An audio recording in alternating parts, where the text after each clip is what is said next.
so fast, all tied up like a captive. I want you. Used to pay to my mind life, standing on rainbows, playing it cool. I haven't felt this in ages, and I know no patience. So won't you please stay a bit longer? You're making me stronger, making me stronger. Stay a bit longer. You're making me stronger, making me stronger. Making me stronger.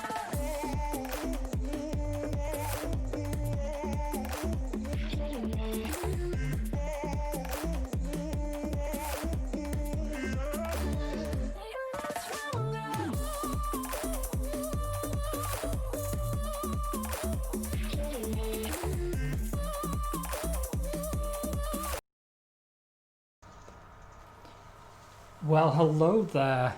I hope you're all well. Welcome back to Failcast F1, or, well, my single player playthrough. Hope you're enjoying the new look. I think I've got the sound levels about where we want them. The question now is if you guys agree, so please don't hesitate to let me know throughout the stream. I've got my chat off to the side here. I'm not sure how often I'll be able to read it now. It's no longer in my immediate line of sight, but this is the best compromise solution I could reach. I have to start looking into the camera now. I've never had to look into the camera before. It's very, very unsettling. Okay, so Season 2. Welcome to Australia. I made a mistake last time out. You may have noticed it. We had the opportunity to change engine supplier and title sponsor, and we didn't take it. I thought it was on that screen. I tried to make the change, but the menu didn't seem responsive, so I just thought, oh, well, maybe that's not the place then. And so I just went forward and thought maybe it comes up later, and it doesn't. So unfortunately, we are stuck with the same settings that we had before. Regardless, we will press on. Okay, let's go into game mode. Look at this fancy transition. Ooh, super smooth. Again, any comments on the layout are very, very, very welcome. I'm sorry, I'm trying not to cough down the mic at you all. I also have a bottle of water somewhere, but I have no idea what I've fucking done with it. It's gone now. I think it's time we all moved on and let it go. Oh, and I have to learn to have better posture as well. I've had a really bad back all week, and I don't think it helps that I tend to lean forward when I play this game. We have a very high cash balance, which we're going to deal with between race events. First though, qualifying. And this season, we have the added benefit of some proper setups. I've been doing setup work in an offline career mode, with the aim of essentially extracting as much pace as possible from the car, and then once you're running with race pace quality setups, then it's much easier to refine the difficulty. I think part of the explanation, although it doesn't explain all of it, as to why our pace was very up and down last season is essentially because the default setups, which is what we were using, don't necessarily suit me all that well. At least in some instances. So this time I should have setups tailored specifically to moi, which should enable us to extract the most out of the car. With that in mind, let's go ahead and load that setup. As you can see, I've got setups for the first 5 rounds. If you want to, actually, maybe you don't have a setup yourself, why don't I share it with you? Okay. Front wing and rear wing settings are 5 and 6 respectively. I played around with that a little bit. If you get heavy rain, I add 1 to both, and it keeps the car in balance, but you have a bit more downforce to keep you stable. And I'll just blitz through the other tabs. Sorry, I went through that one a bit quick.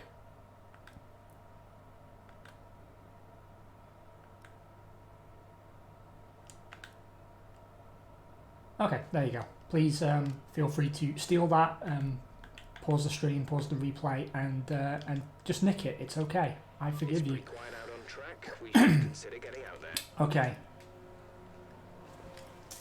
First things first, let's get a banker in. The other thing I wanted to run by you is whether it's worth us upping the length of the races. I think 25% actually worked quite well, but I have to maintain an open mind on this and give the people what they may or may not want. I mean, to be honest, none of you asked for this, did you? I just sort of started doing it. So what you'll notice immediately is with my own setup compared to last year, the car's holding those corners much better. Interestingly though, our car seems to be worse than last year. I had a whole speech at the start of practice, which you wouldn't have seen because I did it offline, where Carl, who seems to be the technical director of the team, told us that we have not adapted to the new formula very well at all. Also interestingly, all the drivers from last year have retained their seats. The driver market was open. We have a new signing in the form of Nobuharu Matsushita, but everyone else kept exactly the same lineups they had, except of course that Williams now pay a lot more to keep George Russell in that seat. I think mid-season I will try and trigger some sort of shaking up of the field if we've got the money. See, the thing is, this car is supposed to be worse, statistically worse, but my god, it feels better. Again, all our focus went into chassis and aerodynamics. I think it's a lot easier to be fast with a balanced car that's a little pointy, not too pointy. I don't mind a teeny bit of understeer. But, I mean, really, if you can gain a lot of time back in the corners, and particularly corner exits where you can make up a lot of time if you can get the power down early. I'm going to do another lap on these tyres because clearly I messed up turn 1.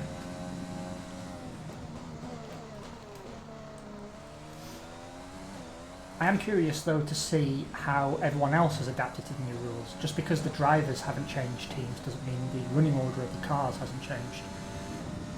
We were at times the third fastest team, although we finished the season 6th out of 11. Struggling to brain a little bit while doing a quali lap.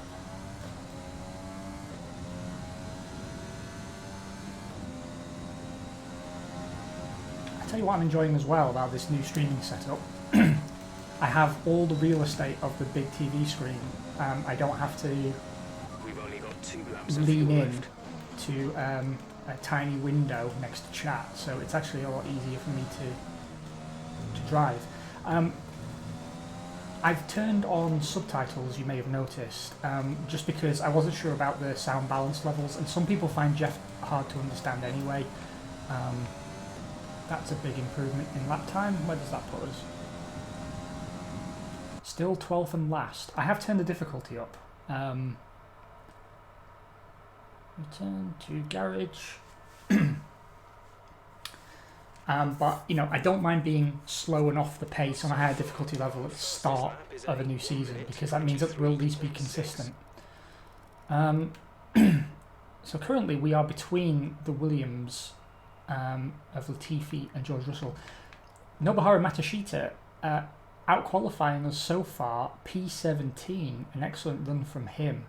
He's gaining in every sector against me, absolutely every sector. So I think it's time to go again.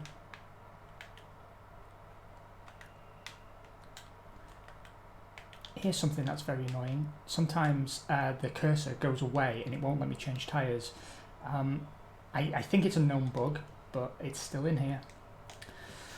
Okay, I'm going to shut up now and try and focus because I'm not being beaten by Nobuharu Matsushita on his debut. That ain't gonna happen. That ain't it, Chief.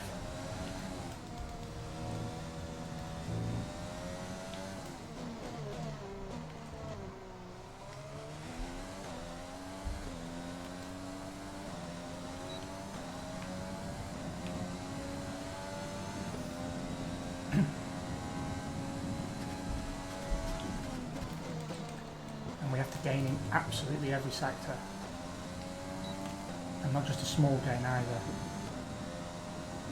So touching the curb there already slowed me down.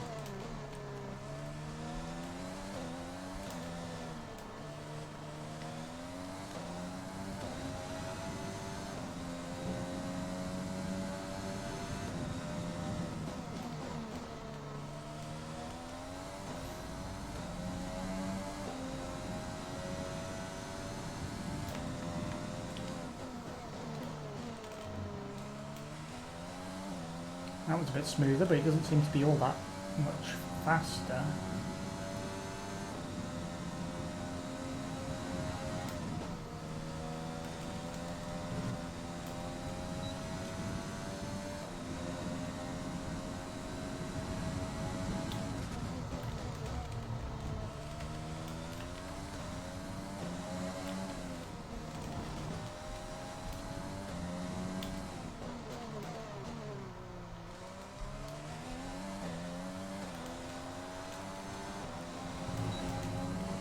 Oh, that's just cost us all the time that we gained. Let's see if I can't take that a bit better.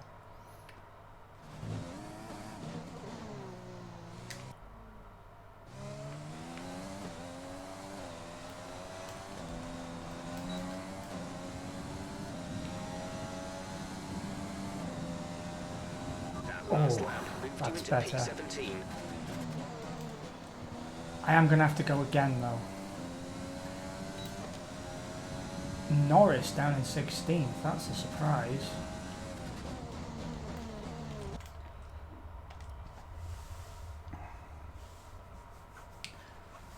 I don't think we're going to get out of Q1. So I'm going to use my Q2 soft compound tyres. And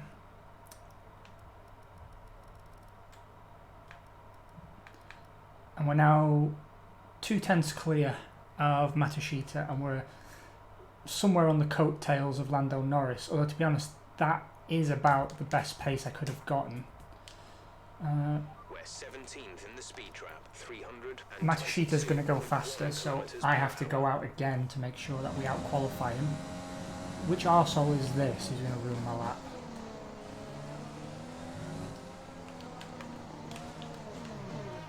There he goes. I'm going to let these cars go because I don't want my lap to be compromised by traffic ahead. Nice clean run through T1. So vital to getting a good lap time here. And see that wasn't it.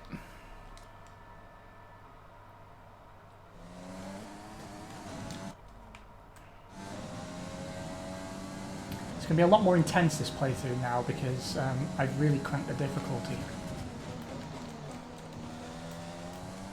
We're still down a 10th on the best way to take that, but we're gaining some time back out of T2. Early on the brakes for 3. Took a bad line that cost us some time.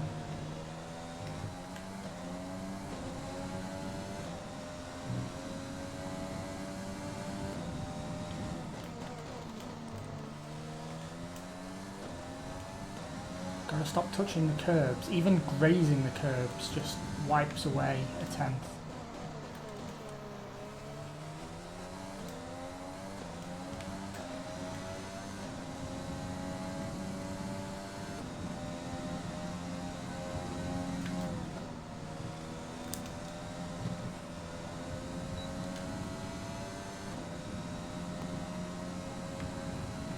I don't think I've got any more pace in the car. I bet Matsushita does though. Fuck. Let's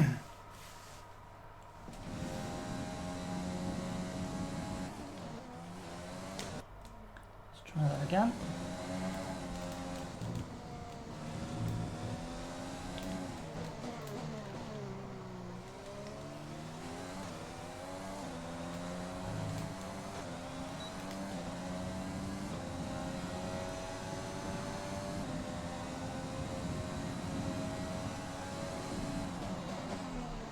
18th. Damn it. Did Matsushita beat us?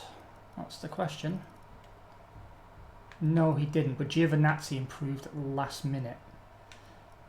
But at least now our pace with our teammate is somewhat more accurate. It's going to be a lot harder season in Season 2. But I'm hoping for some excellent racing. Let's have your take on it. Sure. Who would you say is your biggest rival? None of those.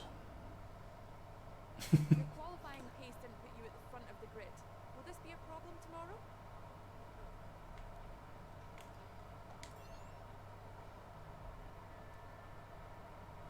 I don't think we do have a good chance of... Oh, that's new. She sighed at the no comment. Well, she's just going to have to sigh at the no comment. I don't care if she dislikes me. I can't win a rivalry against any of those drivers, so it seems silly to call them out as a rival. If we had, you know, Grosjean, Magnussen, Giovinazzi, Raikkonen, Gasly, those are far more realistic. And given the game seemed to know the car would be off the pace, I'm surprised it made the suggestions that it did.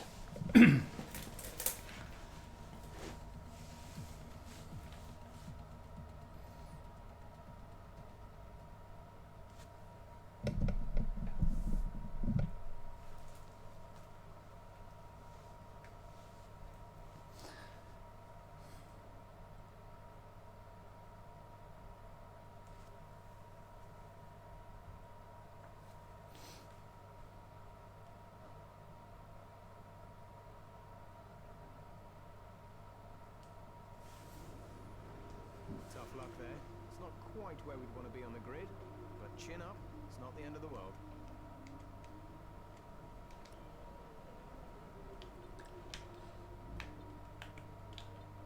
Right.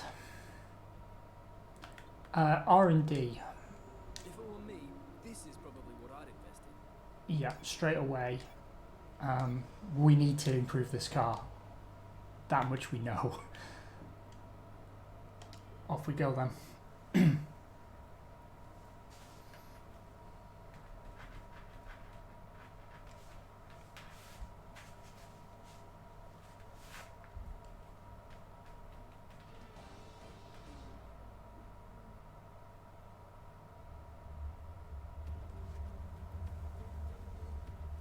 No more testing, no more practice. This is the real deal. And it's make or break here at Albert Park, home of the Australian Grand Prix since 1996. And home to round one of this year's Formula One World Championship. We go racing today then in the state of Victoria, where the drivers have 16 corners and 3.3 miles to navigate at an average lap speed of around 120 miles an hour. The close proximity of the barriers makes accidents inevitable, and recent history shows us that a safety car is not at all out of the question. A new season then, a clean slate where anything could happen. Anthony Davidson is with me today as we get another year of Formula One underway. We're into those tense few minutes before the first race then. Everyone's a little bit nervous about reliability. They haven't been running in the hot, turbulent wake of other cars in practice. They've not been pushing at 100% for long durations. Let's hope no one has to deal with any nasty surprises.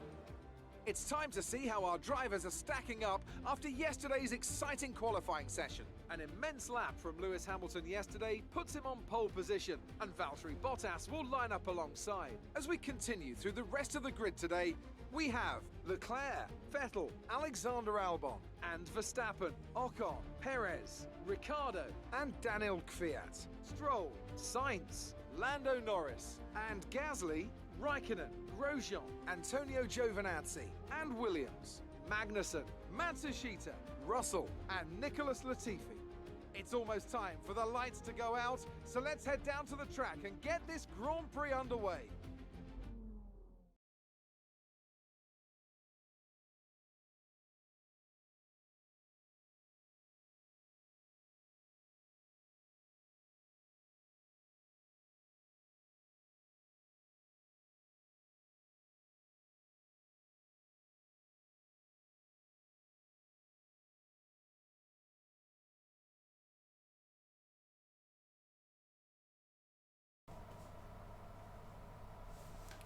Just realised, turn my sorry, I'm learning to use the You're gonna have to push soundboard. early if you want to have any chance of Idiot. beating your results from the last race. Good luck.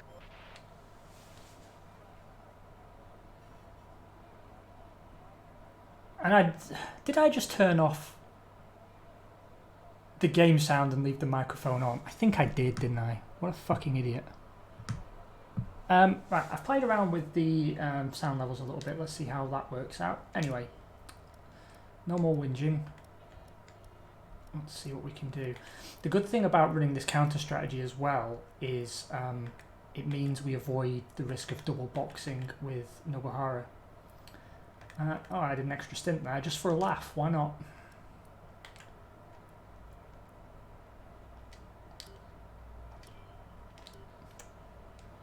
Okay then, what I'm hoping for is that some people run the hards. Got a teammate behind us.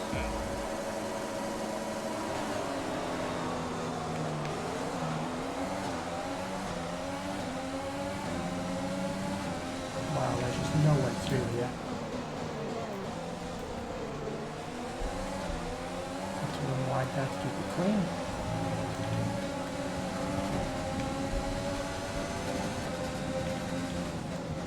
I lost an end plate there to the predations of Pierre Gasly.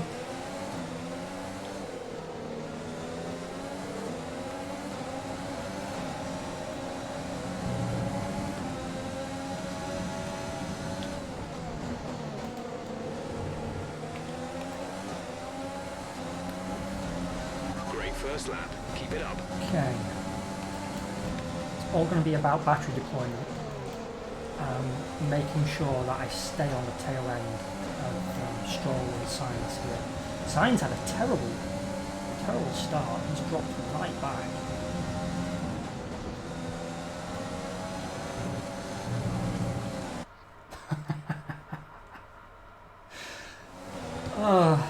That's what happens when you're too brave. You run out onto the rumble strip and it kicks the car around. Deserve that warning as well. Okay, so we've got Raikkonen behind us, again likely to be faster, at least over a single lap.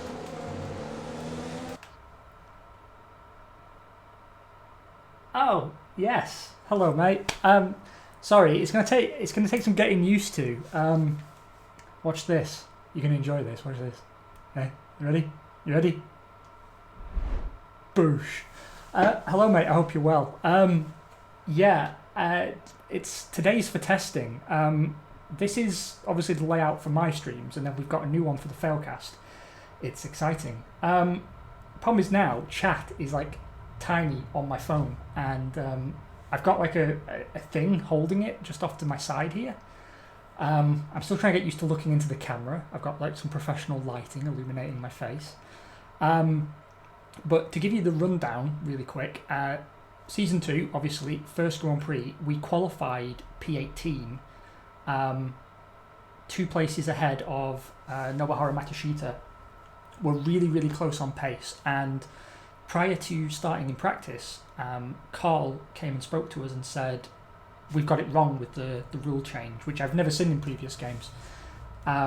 So essentially he told us the car's going to be bad. He's right. However, I've got a really good setup that I'm super happy with, so I'm hoping we can claw something back. We're up to P12 thanks to a very brave turn 1 dive, but still it's all to play for. I'm aiming for 1 point, but I honestly don't think we have the pace for it, so we will have to see. Let's see what you're saying. Well, the thing is, it's a good question. Why don't I put it on my Surface? It's because I'm short-sighted, and I can actually have it closer to me on my phone than I can with the laptop, because the laptop is wired into fucking everything. I've got a Stream Deck, I've got a microphone over here, camera there, Stream Deck down here, and then the capture card back there. It's wired up like it's on live support. In fact, it might be on live support. I'm doing the initial test on 720p, although we can do 1080 60, but I don't trust my internet. Anyway, I'm going to dive back into the game, and I will at some point learn how to monitor chat better. And actually, can I do it here? If I drag this out, can I make that any bigger? See, what I need is like old man vision. See, this is the problem. Twitch is just for young people. Anyway, how are you doing, mate? I hope you're having a lovely midweek. I've got half a day off, so I thought, why not make the best of it? I am going to come up with a better solution for chat. I was thinking about voice chat, but the problem is it will play on the stream as well, and that will get super annoying. Here's something fun though. Shit, I forgot to deploy my battery back. I'll leave space for Raikkonen, but aim to stay in front. Now, if I inevitably crash on the failcast, I can switch to Simon Cam and go on board with him, because I was always intimidated by OBS, but actually it's fine. It's proven really quite easy. It's been about a week's work, trying out different layouts in recordings. I'm still not totally sure if I've got the game sound and mic levels right, so don't be shy about telling me I'm an idiot if I've got it wrong. But yeah, the last thing I've got to solve before Saturday's new season of the Failcast is keeping up with chat. And I don't even know how Simon does it. He used to have text to voice, but it got really annoying and he turned it off, and now I don't know how he does it. No idea, I need to ask him. He's elusive, like the shadows.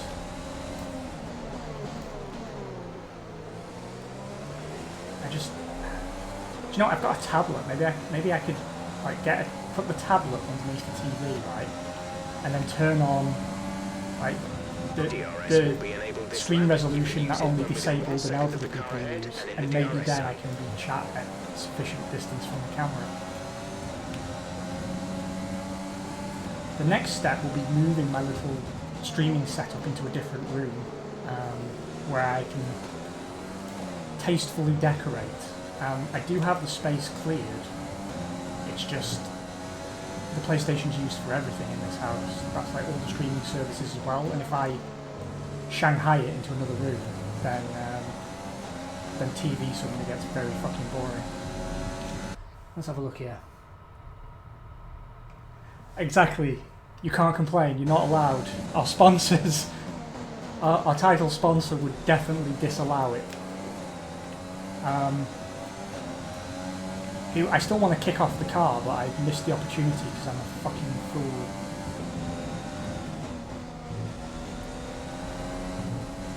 Well, we don't have the pace of the Fast 12 cars, that much is pretty clear, but with liberal use of ERS, I think we can just about hold up Raikkonen and at least get a bit of a trolley train going. They'll all be stopping before me, I would hope. And then I should have a little bit of clear running where I'm not having to cover them off on the corners. And yeah, points seem unlikely, but you know, just outside the points. Teammate behind is 2.8 seconds. I tell you what though, Matsushita has got pace out of the box. It was really difficult for me to get ahead of him. He put in 2 really good laps in Q1, and he was actually for a time faster than me in all 3 sectors. I should also add that I have turned difficulty up quite significantly. We're now playing at 98. Green flag, gap to car in front is 3.3 which is seconds. way more difficult than I would ever dream of normally playing while I'm streaming and trying to interact with chat, but I just realised that last season was far too easy. Even though we had some terrible races, those terrible races were more reflective of where the car should be.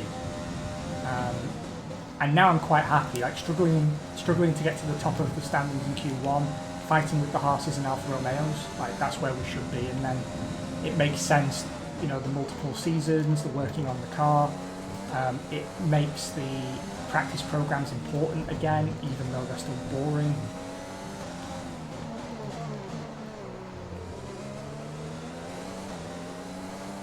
Coming up to a straight, there's a test, can I read the chat at the same time?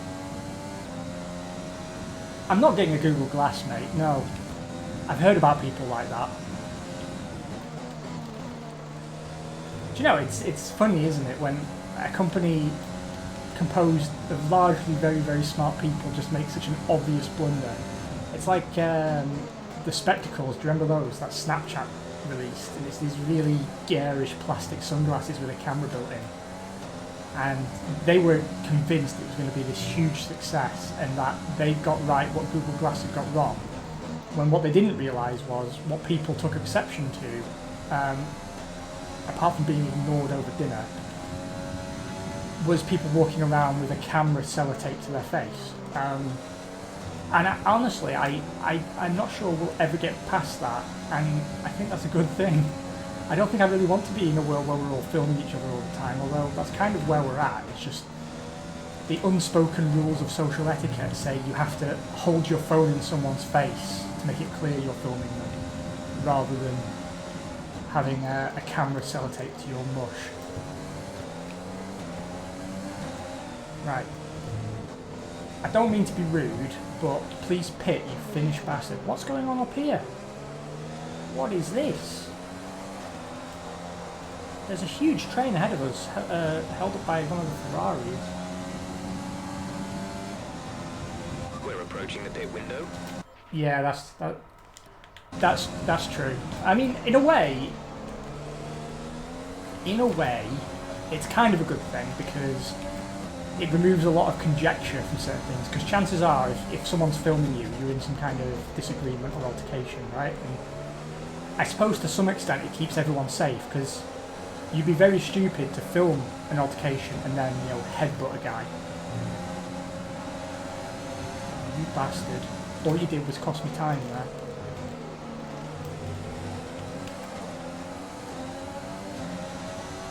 And that's why you get punished by me taking a very bad line through that corner and slowing you up.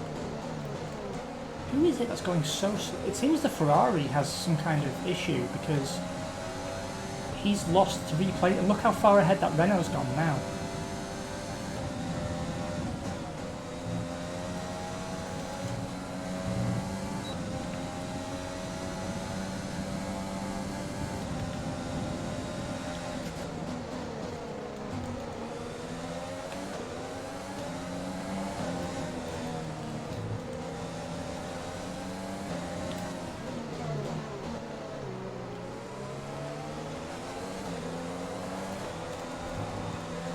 Great, some cars are in the pits. Sadly not the bastard behind me.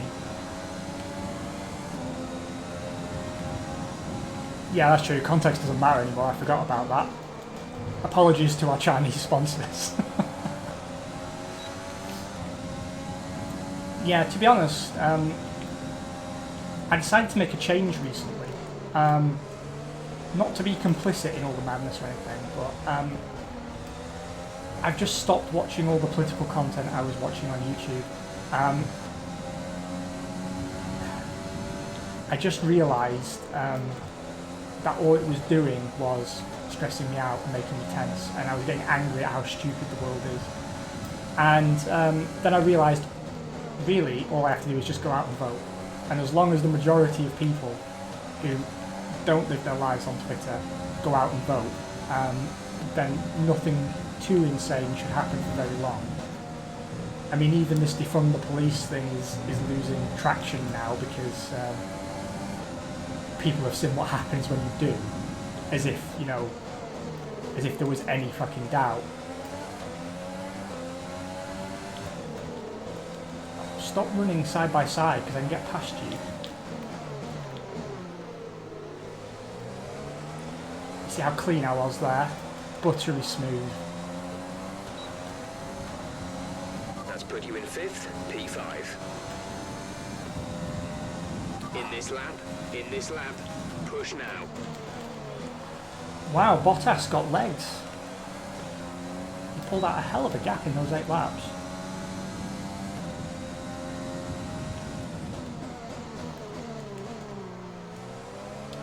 Do you know? I've just had it.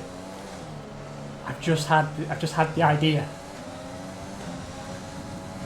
You know, you get those clip-on magnifying glasses for old people, like so they can still read books. I get one of those, right?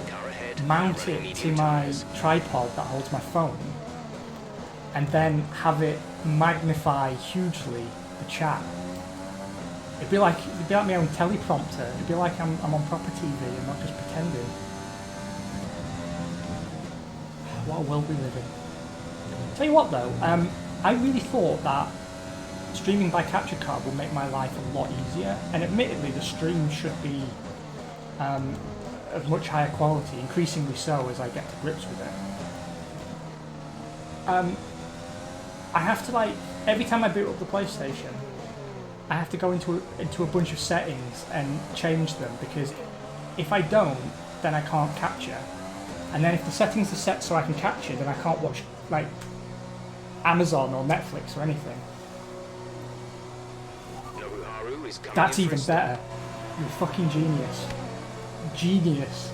That's what I need. Just a monocle. So I can, in my peripheral vision down here. Go, go, go. You'll be racing on the exit. Complete. Do you know, the livery doesn't look so bad in the daylight, does it? Pit strategy complete. Oh, See these tyres through to the end now. damn it. How did Vettel make it round before us? Oh, Stroll locked up.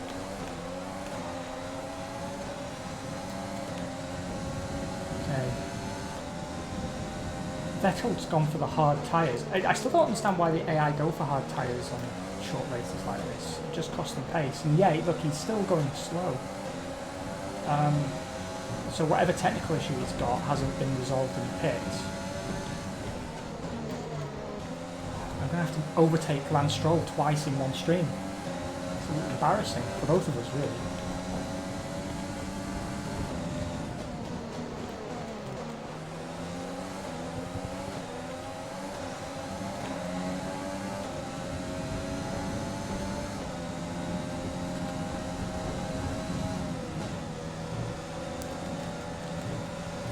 Pace here, come on, got the Durs, let me get past him.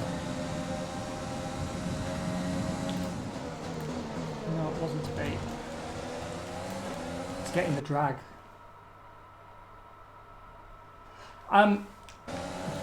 Yes, you're correct, and I was predominantly a PC gamer for most of my life, actually. My dad got me an Amiga A600 when I was young, so showing my age a bit there. And since then I've always had a PC for gaming on. I've still got a PC for gaming on. The problem is that now I'm like in my 20s I could afford to like spend my wages on PC components and so on, and I had the time to deal with all the technical hiccups that come from upgrading and building your own systems and learning how to use software that can do impressive things. But I mean, I work so much now, and then all the money goes on like stupid grown-up things like insurance, and it's getting increasingly difficult for me to make the argument that I should be constantly pouring hundreds and hundreds of euros into PC components, particularly now because the prices for everything to do with gaming and streaming have gone up hugely because of the coronavirus lockdown. Fortunately, I'd ordered most of my gear before this happened. I'd never got round to learning OBS and getting everything started, and I was waiting for a new season of the Failcast, so the change was less jarring. But I mean, PC gaming is still where my heart is. It's just, in general, buying a console takes a lot of the hassle out of, will the game work for me? You know, because you're on the same hardware as literally everybody else playing the game. So the patches should be good and should never have unintended consequences for you.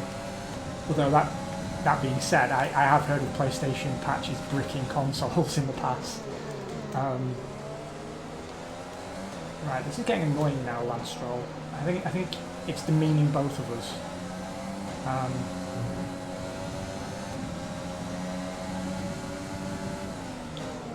and pretty soon we're going to be treating the TV viewers to something thick and purple pushing into something pink from behind. And that's really not what this channel's about.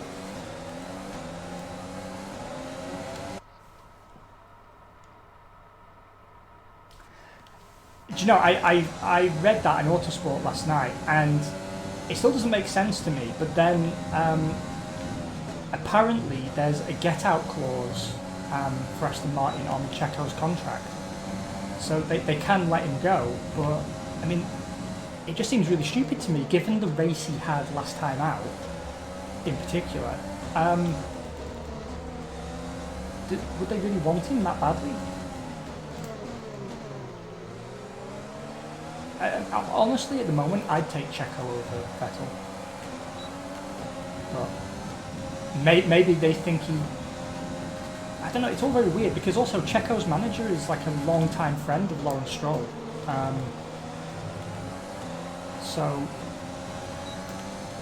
you'd think like the greasy wheels of capitalism and business friendship would keep them working together, but I guess not.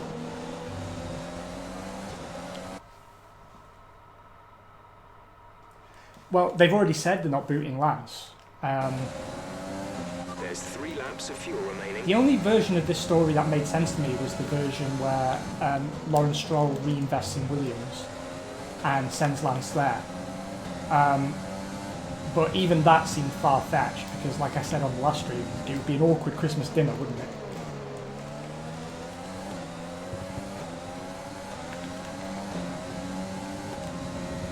I don't know, I mean, Checo's been like the central pillar of that team for so long, and he's the one who even made it possible for Lawrence Stroll to buy the team, because Vijay Mallya had no intention of selling, and it was only Checo that made it possible and thus saved the team. It would be pretty rich of them.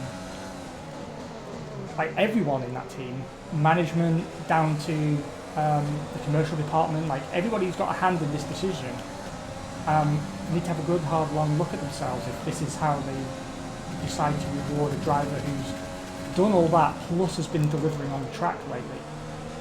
I know he had a dodgy wet qualifying, but I mean that car doesn't look the best in the wet, to be honest, and it just seems that Stroll is a little handier in the wet generally.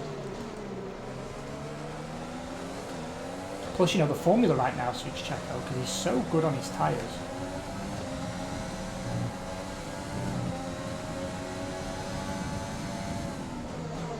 Right, I'm in this sort of annoying no man's land now where I have the pace to feel like Stroll's impeding me, but I don't have the pace to actually get past him.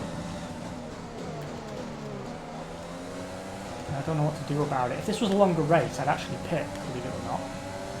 I'm just losing time. And because I'm braking weird, see like there where he's getting away from me, I'm braking weird so not to run into the back of him, and it's just costing me time in the corners. And then, you know, allowing Norris to catch up. I thought Norris had a solid Grand Prix again. I was a bit worried, but then, you know, clawed it back at the end. He seems to always come back towards the end of the Grand Prix, does Lando. It's a bit funny as well seeing him so much more on top of the car than Sainz. I mean, I know they're both doing well and bringing home the points. Keep managing your tyres. Manage your tyres.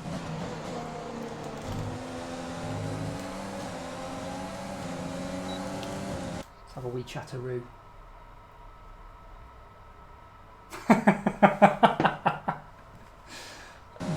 Those would be excellent memes, though.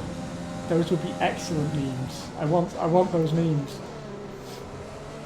I mean, you know, obviously if Lance wasn't the owner's son, then it'd be a no-brainer, Vettel and Checo. Although that said, I thought Stroll had quite a good Grand Prix.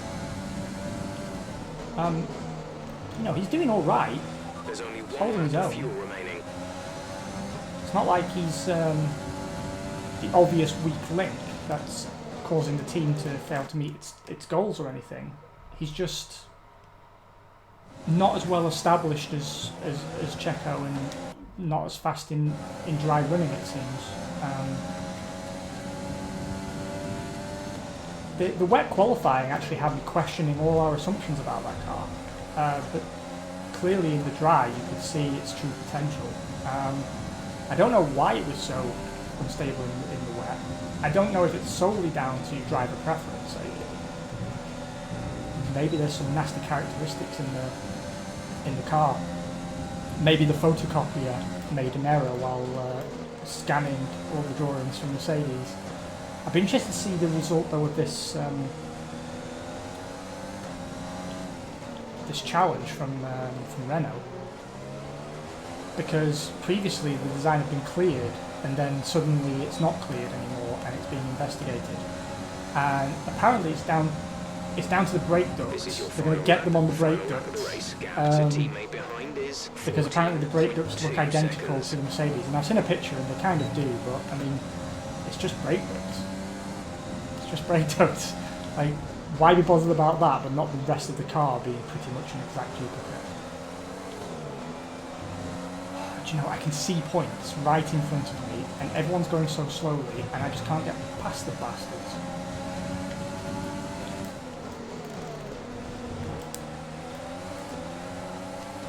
No, I tried.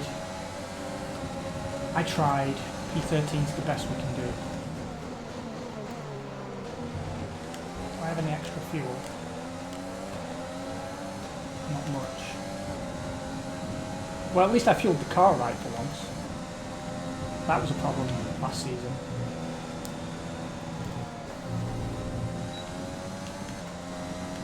Still in DRS range though.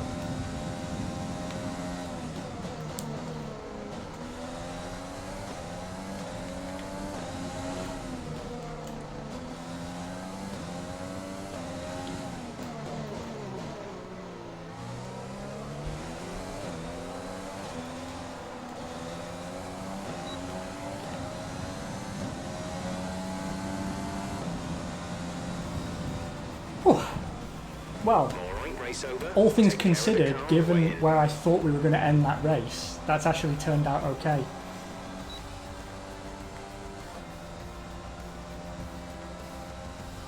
I'm driver of the day as well. Ka-ching.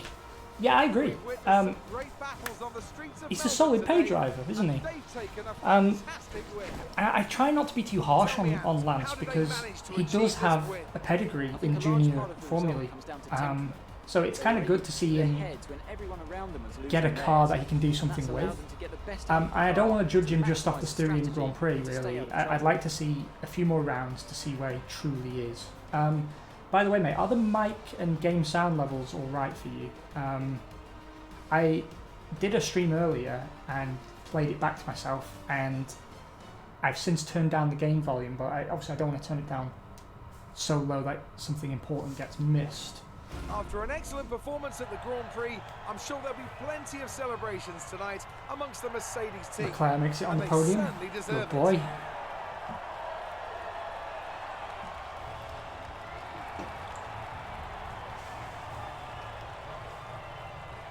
The drivers themselves need some more animations.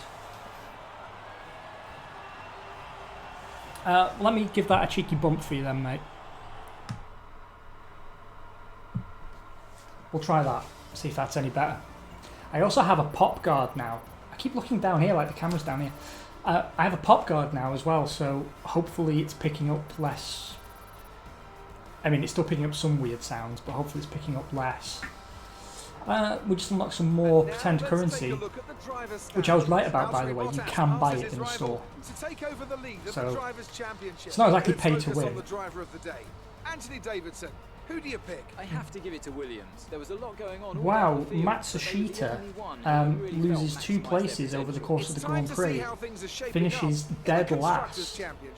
That's strange, he had such a strong qualifying and got picked at the last minute, really. Let's take a look at the standings. So, drivers obviously nothing to write home about. But in the constructors, AlphaTauri currently ahead of Racing Point. That's a surprise. Solid running from Renault as well. I need to check the performance charts. All I know is from pre-season is that Carl told us we have got it wrong on the rules. The car has gone backwards. It seems, based on Sashita's Exciting race from our perspective. Let's have yours. performance, that maybe we have. You were cutting your way through the field during the race. So easy when the car handles like this. Just all about the chassis. All expectations. What's your secret? Great team and car. We should have some sponsorship agreements up as well, I think. No, mate, that was a surprising thing. The driver market definitely opened. And we know for a fact, because we caused it, that George Russell's on an increased salary this year. But all the teams elected to stay with the same driver lineup, which was a little disappointing. And obviously they don't take different power units. I don't think that will ever be in the game, unfortunately. I'm in two minds, but either I'm going to cause a shake-up myself mid-season, or I'll stick with Matsushita for a full season and see if there are any mid-season moves, and then at the end of the year shake it up by chasing George Russell again. We've got room for some more investment. Okay, let's manage our sponsors here. Opaque have a week left to run. Our Chinese overlords are still there because we missed the opportunity to get rid of them, but I'm going to just remove their logo from the car. Free Hong Kong, baby. Right. Beat your rival during a race. I don't have a rival yet, but that would be good. Outqualify your rival. I'm going to go back to this one. I don't think the logo looks great on the livery, but it's a solid 200k pretty much every Grand Prix. And given where the car is, I think we're going to need the investment. So we'll sign those. And then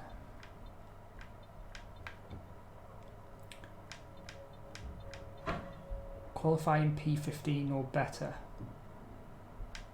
But we already have those signed. Top 12 finish. Complete a race with no DNFs within the team. I really don't like that logo, but that's another $250,000 every Grand Prix.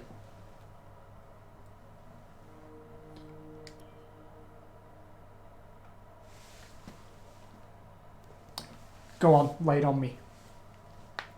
What don't you get about the sponsors?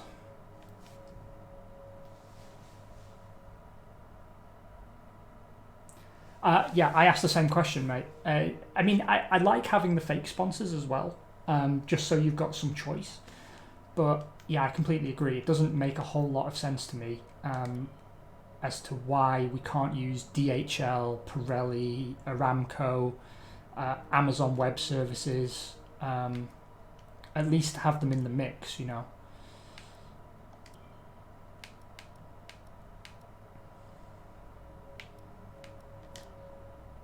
I'm going to try something different.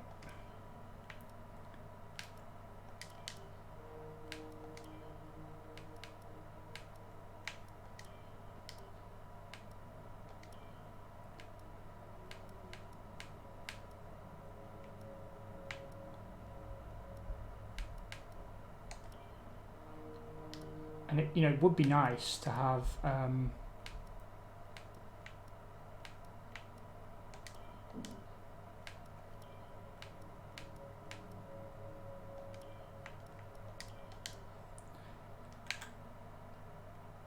right, let's see how that looks now. Not very visible sponsors, but it's very minimalist, which it kind of works for me. We can say we're going for an arty-farty style car this year. Very purple, but at least there are some metallics in the game. I wish they'd let you choose when to use them, and like when to choose matte finish and so on. But there we go. Yeah, also, doesn't make any sense to me at all. Yeah, Fanatec, PlayStation, Codemasters, makes no sense at all.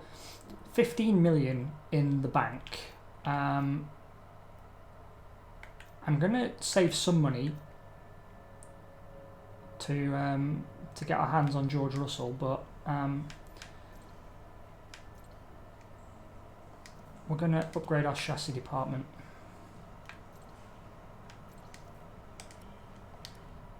To spec 2. That's where most of our efforts will be going this season, because that gives you benefit at every Grand Prix rather than just the power tracks. What we also want to do, Here, we driver can spend any perks. extra money that you secured on perks. Each of these perks I'm going to spend money on social media team They stay with you, and they'll media make you a more coaching attractive prospect in future negotiations. and development feedback. Quite a lot of money to outlay, I know, but we really need all the bonuses we can get now to take the car forward. In terms of activities, what can we do? I have tried driver career mode, mate. That's how I'm getting the setups I've been working on. I'm at Monaco. I've just got to Monaco because I did some F2 at the start. I think the F2 portion is forgettable. It's nice that it's in there because some people really will like that, but for me, I don't feel I benefited at all from playing it, except there's one thing.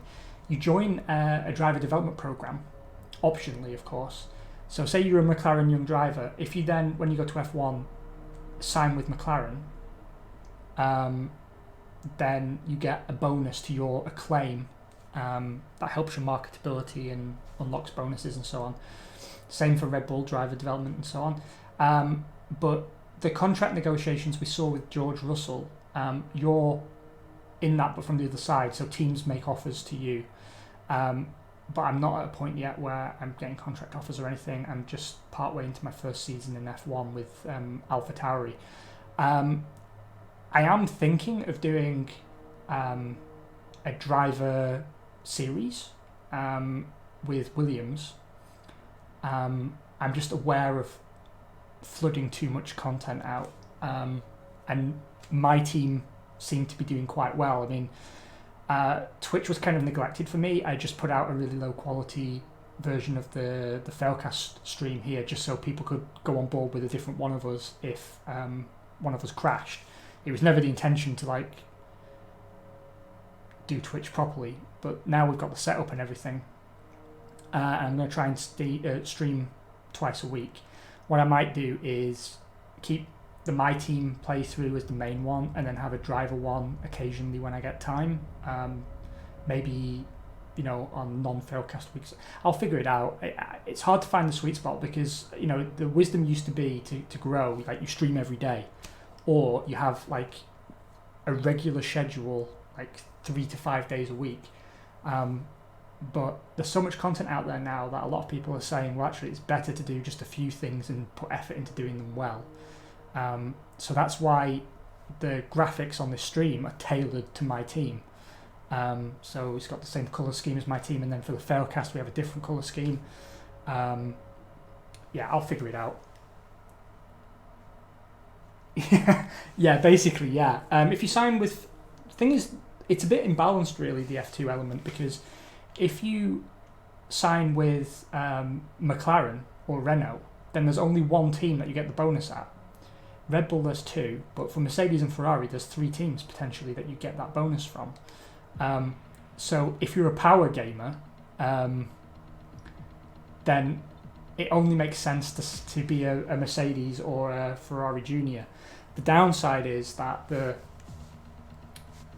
2 of the Ferrari teams are really non-competitive in your first season until that's fixed in a patch or changes for other reasons. And chances are you will start at Williams if you're a Mercedes driver, and that's easily the worst car in the game by quite some distance, actually.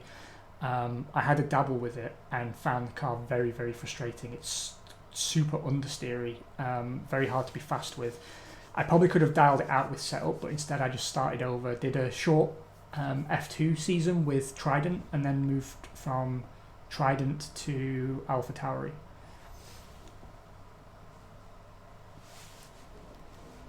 What I could do though is instead of stream, I could record for YouTube, and I could YouTube a driver playthrough, and then that way it's not bombarding people too badly. I don't know, I'll figure it out. Regardless though, really looking forward to Saturday and the new season of the Failcast. We're doing it properly this year. I've even got a Simon cam. I'm hoping that it works when we're live, but if for any reason I crash, there's a special button on my dashboard down here that will switch to a live feed of Simon's stream, so there's always something to watch, and it's just these little things that we've always wanted to do but never really had the time or money to make happen because we've just been so busy with other things. I've been really excited to roll all this new looking stuff out, and I'm really pleased with it, actually. Really pleased. And hopefully it gains a few more people. I mean, we're up to 20 followers now, and given that at the start of last month I had 6, I think, that's a pretty solid growth rate, and I don't need many more than that, really. If we can get, you know, a chat of 10 to 20 people going, that's enough people to get some good conversation going during the cast. But also it's not so overwhelming that I can't interact with people or deal with chat. So the advertising budget we got a little bit of money to spend advertising on the Facebook network. It seems to have worked because these don't seem to be people who found me any other way. They're all coming through the ads, which you won't see because you're in Switzerland and the ads don't run there. Okay, 952 R&D points. What do you think of this one? Yeah, let's do that. A weight reduction. Weight reduction is good. The good news is, as well, I am on my own most of the day. So I'm going to be doing plenty of streaming. I might take a break later on. Because all the clothes I own in the world are in a big pile through there. I'm not doing... You know that cleaning show where a tiny Japanese woman comes to your house and then makes you throw out everything you love? I'm not doing that, but I have bought a bunch of new clothes because I've got a problem. And I've had like 5 deliveries from AlphaTauri as well. And I need to now throw out some old clothes to make room for the new ones. And I've been doing I've moved everything around in the apartment. It's looking really nice, so I'm trying to sort of stay on top of it. And then that gives me a chance as well to grab some dinner later, and then I can come back in the evening, and maybe I'll do some driver career mode then. But during most episodes, it just doesn't make a difference, does it? Except the colour of the car I'm driving. Right, very curious to see. I'm definitely going to be doing some Dirt Rally. I love Dirt Rally 2.0. Here's a question for you. Are you any good at it, and do you have good setups? Because what I'm finding is I'm really rather good, provided the car is rear-wheel drive and built built in the 70s. Anything other than that, I find a lot harder to drive. If you want to know specific information or make certain changes to the car during a pit stop, you can tell me what you want over the radio. Press and hold the radio button to activate the system, and you can either speak the command or select it manually from the radio screen that will appear on the... Oh, and I am going to do radio is active. a wheel stream. Cycle through command. Probably at the week. God, that looks good in the night, doesn't it? That will be on the weekend, probably Sunday. I don't know if Simon's able to attend or not, but I'm doing it, so that should be a giggle, because I tried some F2 running with my wheel the other day, and I can get round, but very, very, very fucking slowly, really slowly. And obviously if you lock the brakes, the understeer is horrendous. So I think I need to tweak the sensitivity of some of the pedals a little bit.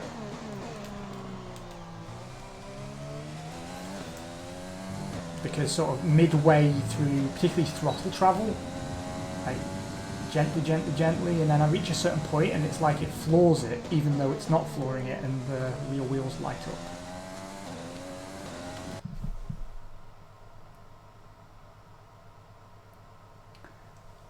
I would like that. Your ACC setups are very, very welcome. See, I mean, I love these games, and obviously Simon and I met through sim racing, but I was always a team manager because at the time, I didn't have a computer anywhere near powerful enough to do sim racing, and the internet connection I had was awful.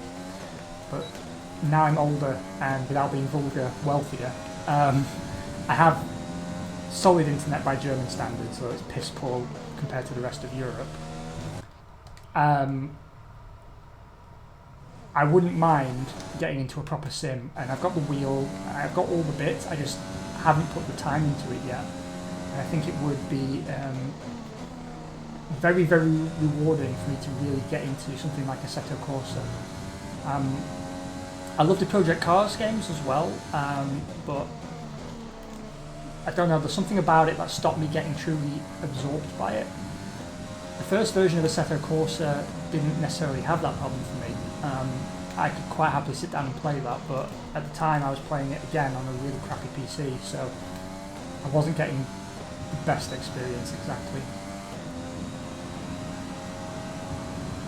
That's good enough for P6. That's not too bad actually, we're ahead of Ocon, and it wasn't my best lap because I was trying to string a sentence together. Yeah, I know. They're a sim to a pleb like me. Oh. And certainly by console gaming standards, Assetto Corsa is on the simmy end of the spectrum. Okay, it's a lot less close between me and Matsushita this time, it seems. He's down in P20 behind George Russell, so not a great lap from him.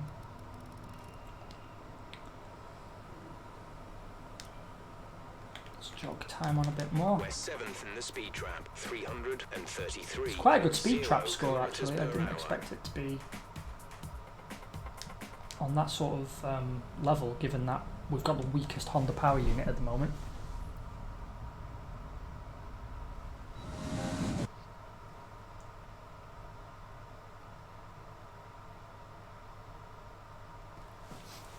I'm a sucker for good game sound.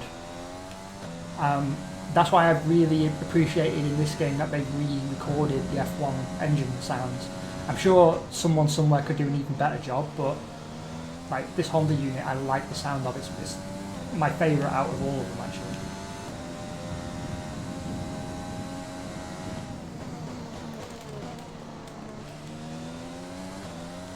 I hate that corner. I'm never any good at that corner. No matter how I take it, it always seems to be wrong.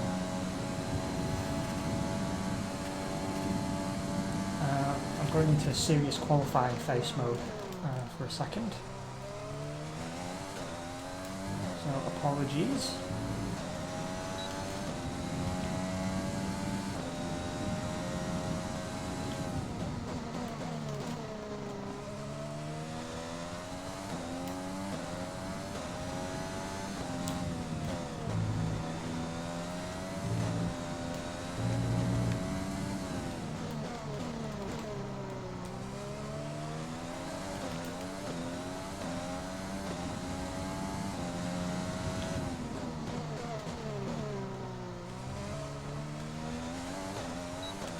I gained some time there and completely lost it by lifting off the throttle momentarily. It's amazing how this game actually does punish you for the small mistakes, way more than you might expect when you don't have the delta time to verify by.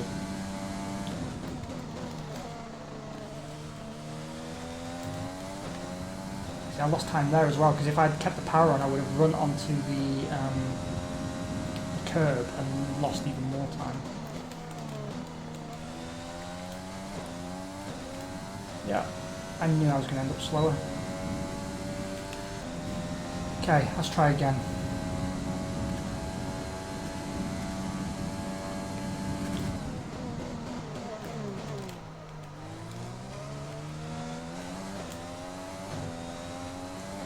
Wow, that was a horrible T1. I hope I can claw that back.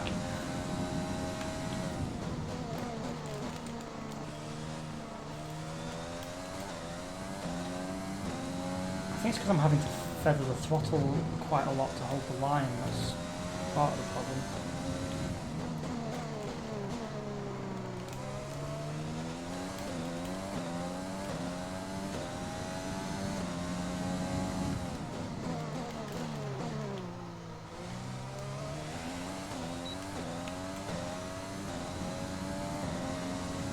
And again, all my time evaporates on corner exit. And then I balls it up because I'm looking at the time depth.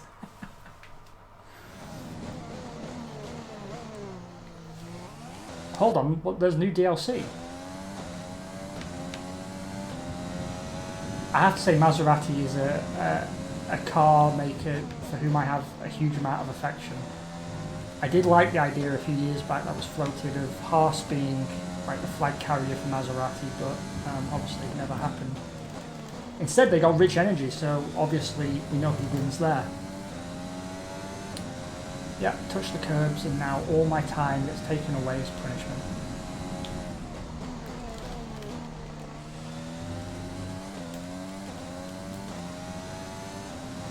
And again, all my time just goes away.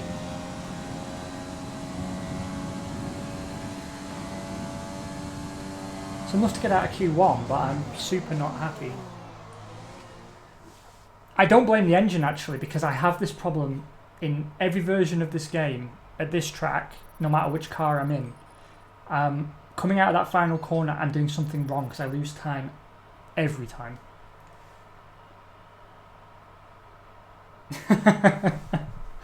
That's true, although also I would love an Alpha. I went through a phase when I was a younger man than I am now, and I was seriously considering an Alpha Spider, but I'm glad I didn't now because it would look ridiculous.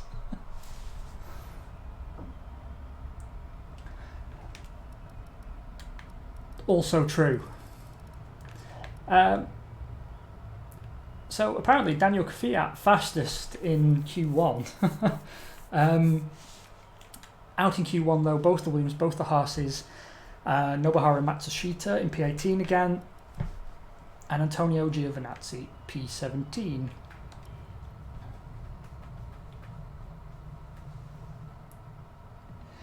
Yeah, everyone told me that. My dad had an Alpha at one point as well, and he said the same thing. It's, you have to genuinely love it, or else it's just not worth the effort. And I, I do have love for them as a brand for sure. But yeah, he was probably right. It would have been stupid of me to get it because it would undoubtedly have gone wrong, and I'm not sure I was in a financial position that would have allowed me to pay for the constant stream of replacement parts it would inevitably require.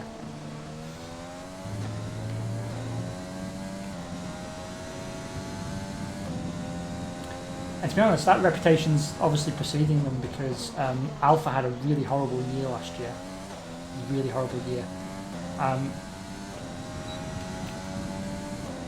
I mean, by some metrics, they did worse than Lancia,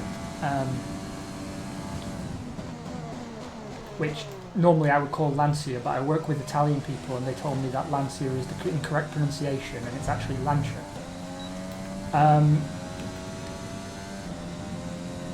But I mean, they only make one car now and only sell it in Italy, and they did better than Alfa Romeo by some sales metrics. It's insane.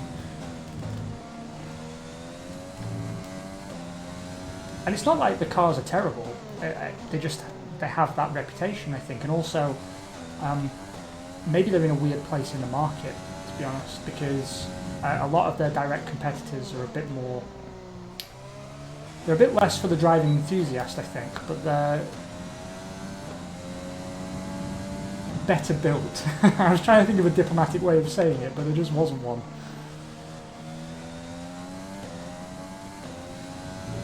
But you know, as with anything that you love like that gives you that much pleasure, it's inevitably bad for you.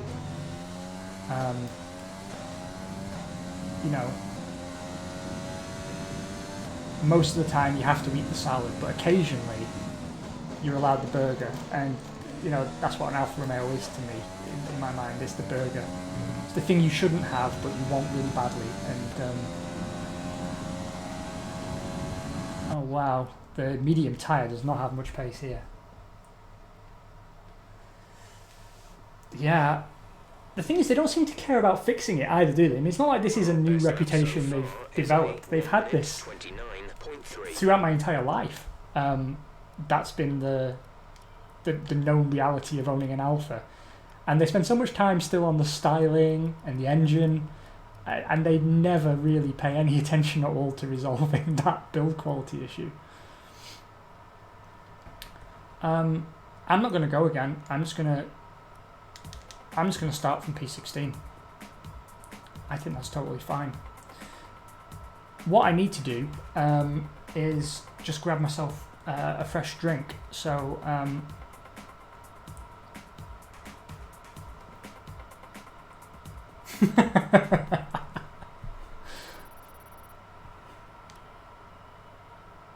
you sound like someone who's been burned before. I take it you've owned an Alfa at some point in your life.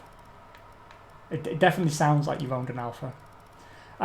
Okay, mate, I will be back less than a minute, probably. See you shortly.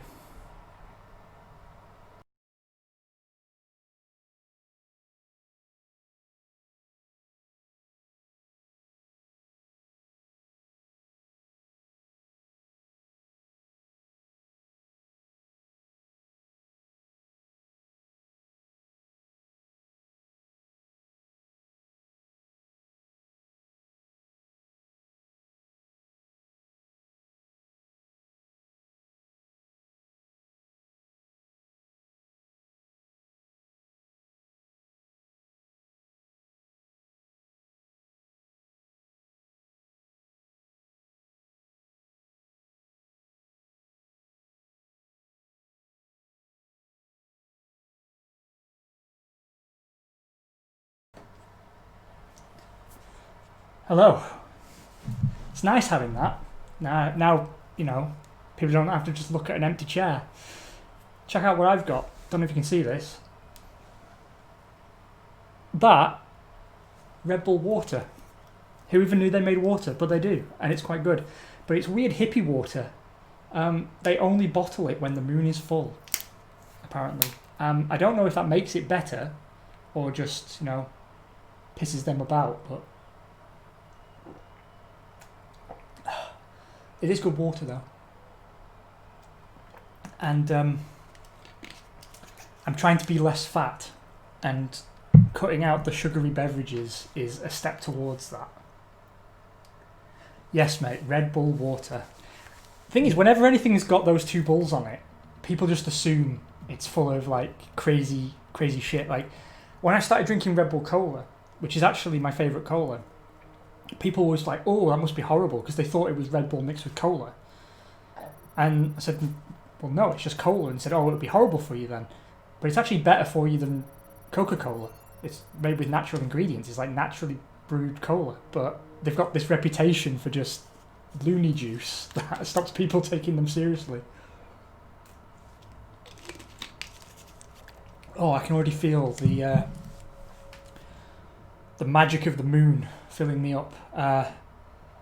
Like, you know, female office workers who describe themselves as spiritual. This is definitely their target market. Exactly, lunatic water. It's called Lun Aqua.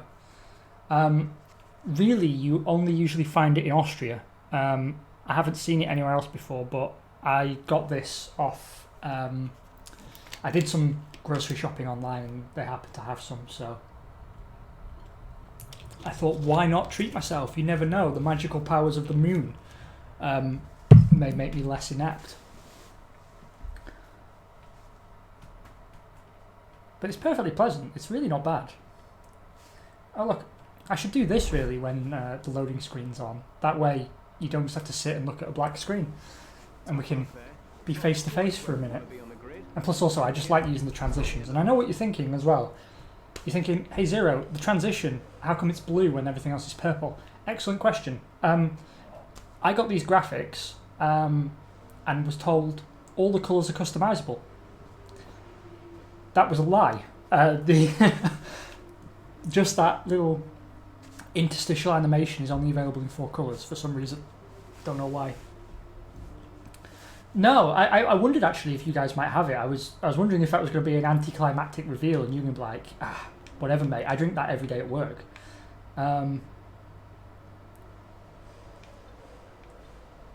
Oh, we've got 3 upgrades. Have they been delivered?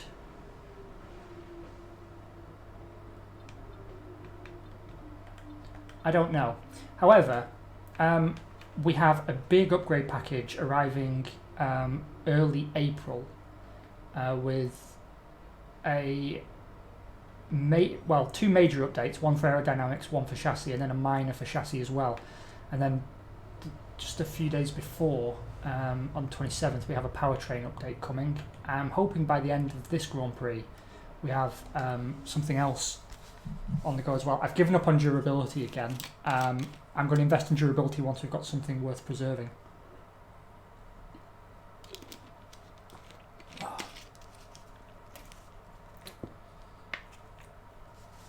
It is nice. I like it. I approve.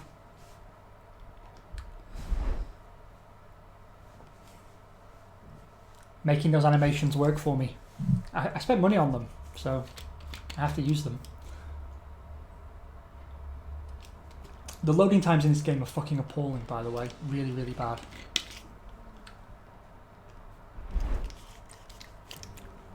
The stage is set for another enthralling race here in the Kingdom of Bahrain. A Ferrari stronghold in years gone by, but will they be able to add to their record today?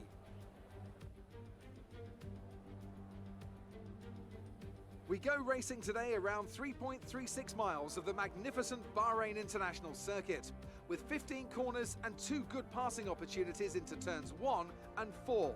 Keep an eye out for drivers locking the front left tyre into the tricky braking zone of turn 10.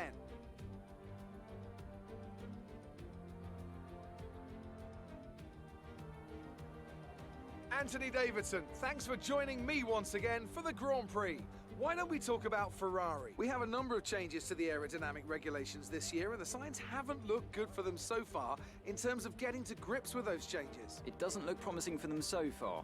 And if the new regs have hit them as hard as we think, well, I suspect they may need a few late nights at the factory to get back on track. It's time to take a look at our starting grid for today's race.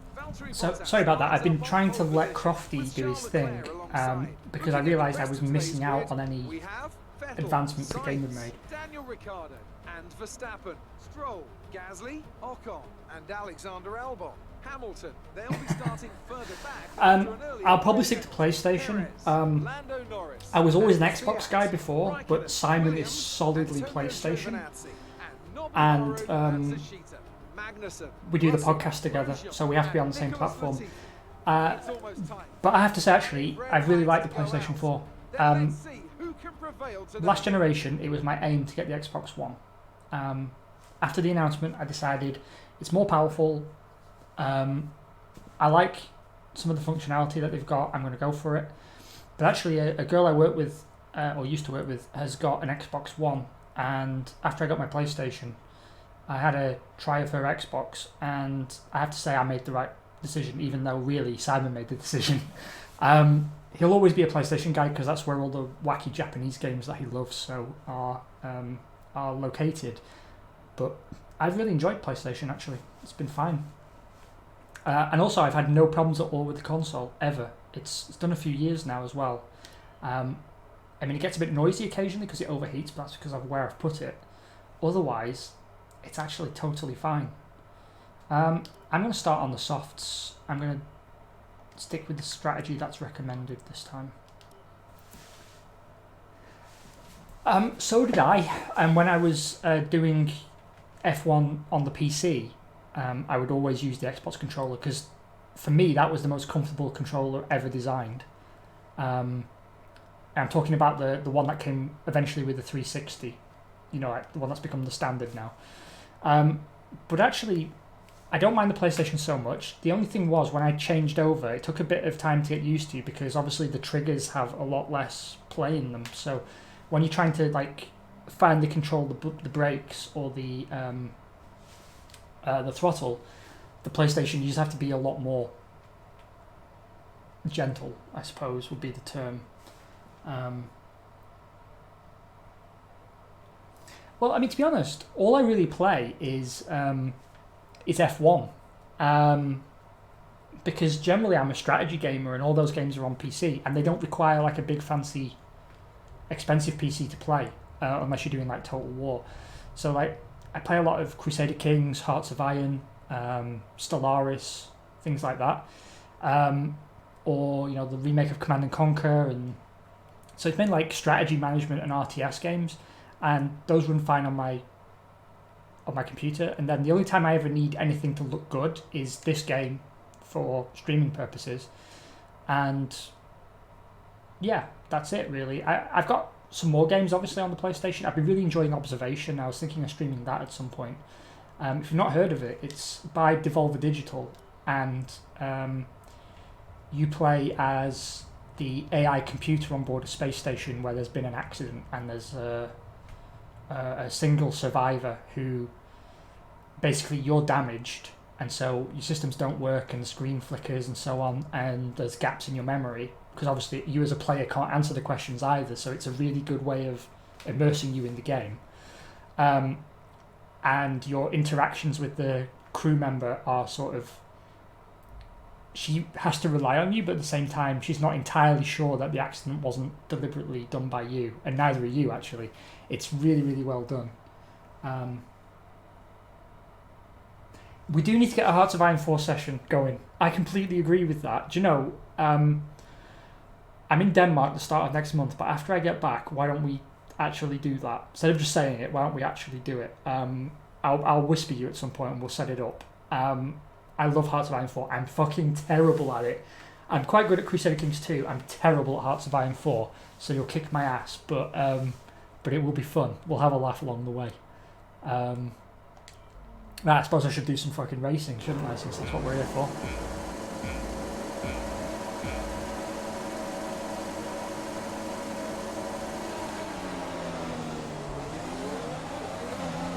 I've got the starts down to an art form. This is how I used to start in... I've got the starts down. The AI don't have the starts down at all. The AI are a bunch of blundering fools. Did you see what they did to me there? And there. Are you okay? That was a nasty hit. Just don't turn in on me.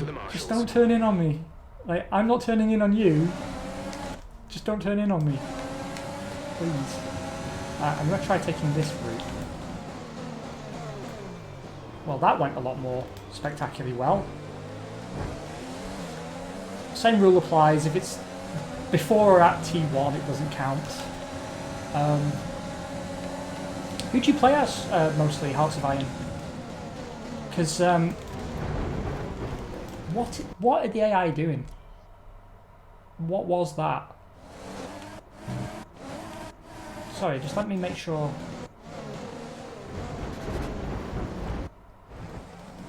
Yeah, sorry, I just didn't see him. Right, I know now to leave room for him.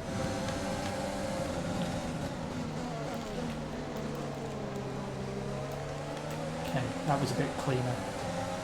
That was my fault. I'm sorry, whichever Mercedes it was. It was Hamilton. Oh well, actually, I shouldn't have backed out of it then. That would have been just funny.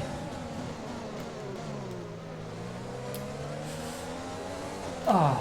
That's a strong start. Well done. Okay, now it's after turn 1, so now we'll be clean.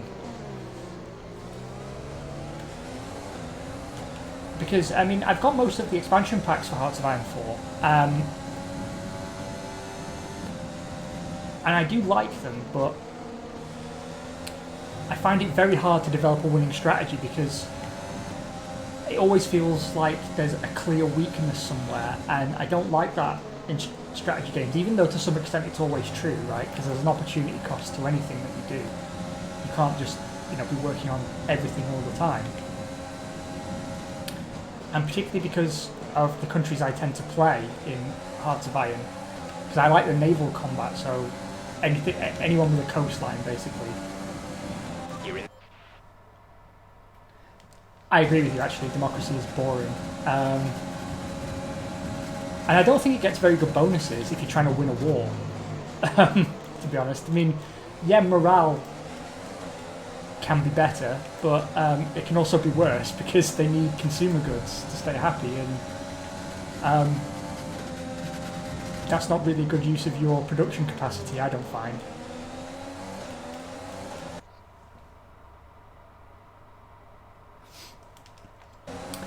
Do you know, everyone I speak to who enjoys these Paradox Grand Strategy games, they always have like a go-to scenario or a go-to aim.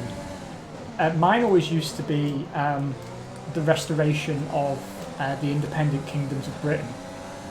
I mean, Scotland's semi-independent because Scotland was never fully legally absorbed into Great Britain. Use your overtake button more. It's time to utilize some That's of this why energy. we have our own legal system and NHS and police force and so on. But Wales was, so I like trying to reform Wales in Crusader Kings, and it's actually quite hard because the English provinces are, you know, even like a fraction of England is probably well enough equipped to really take you out once you start getting too big. So it's a real long game strategy if you're doing it without cheating. And then I also always used to like in the medieval Total War games, I used to play the Byzantine Empire. I find the Byzantine Empire fascinating because it's just this bureaucratic nightmare that should never have worked, and yet it did for quite a long time.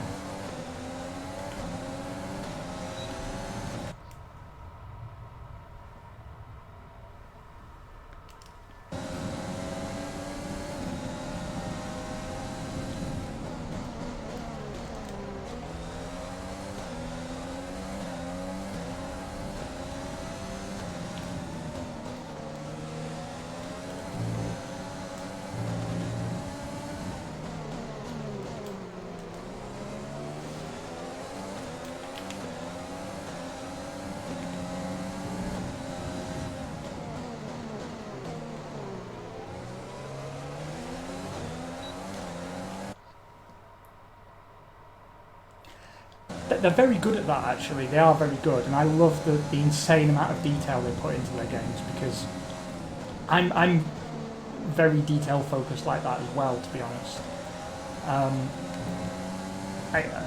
In my line of work, it's, you know, a big part of it is systematization and process design and so on, and I will, if I'm honest, obsess a little bit over a small feature or detail that I feel has to be there, sometimes to the detriment of the bigger picture, or like meeting the deadline.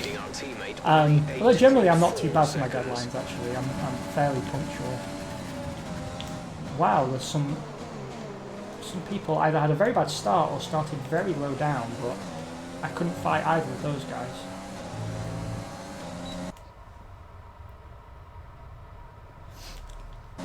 You know, there was so much content provided by Paradox and DLC packages that I never dabbled with mods, actually. The only Paradox game I have modded extensively, apart from City Skylines, which you kind of were supposed to do, there was a great Game of Thrones mod for Crusader Kings 2. And I was trying for my YouTube channel to get a multiplayer of it going, but all my friends are adults, and getting people together long enough to actually play the game and then break it down into videos proved nearly impossible. We had a short run of Stellaris, which I had a lot of fun with, but the problem is with those games as well that unless you heavily edit the footage, they just drag on for freaking hours with nothing happening. So I just don't think I had the experience or knowledge to do it well in terms of a streamed playthrough, but I did enjoy the mod very, very much. Although as mods tend to do, it did make the game quite unstable at times.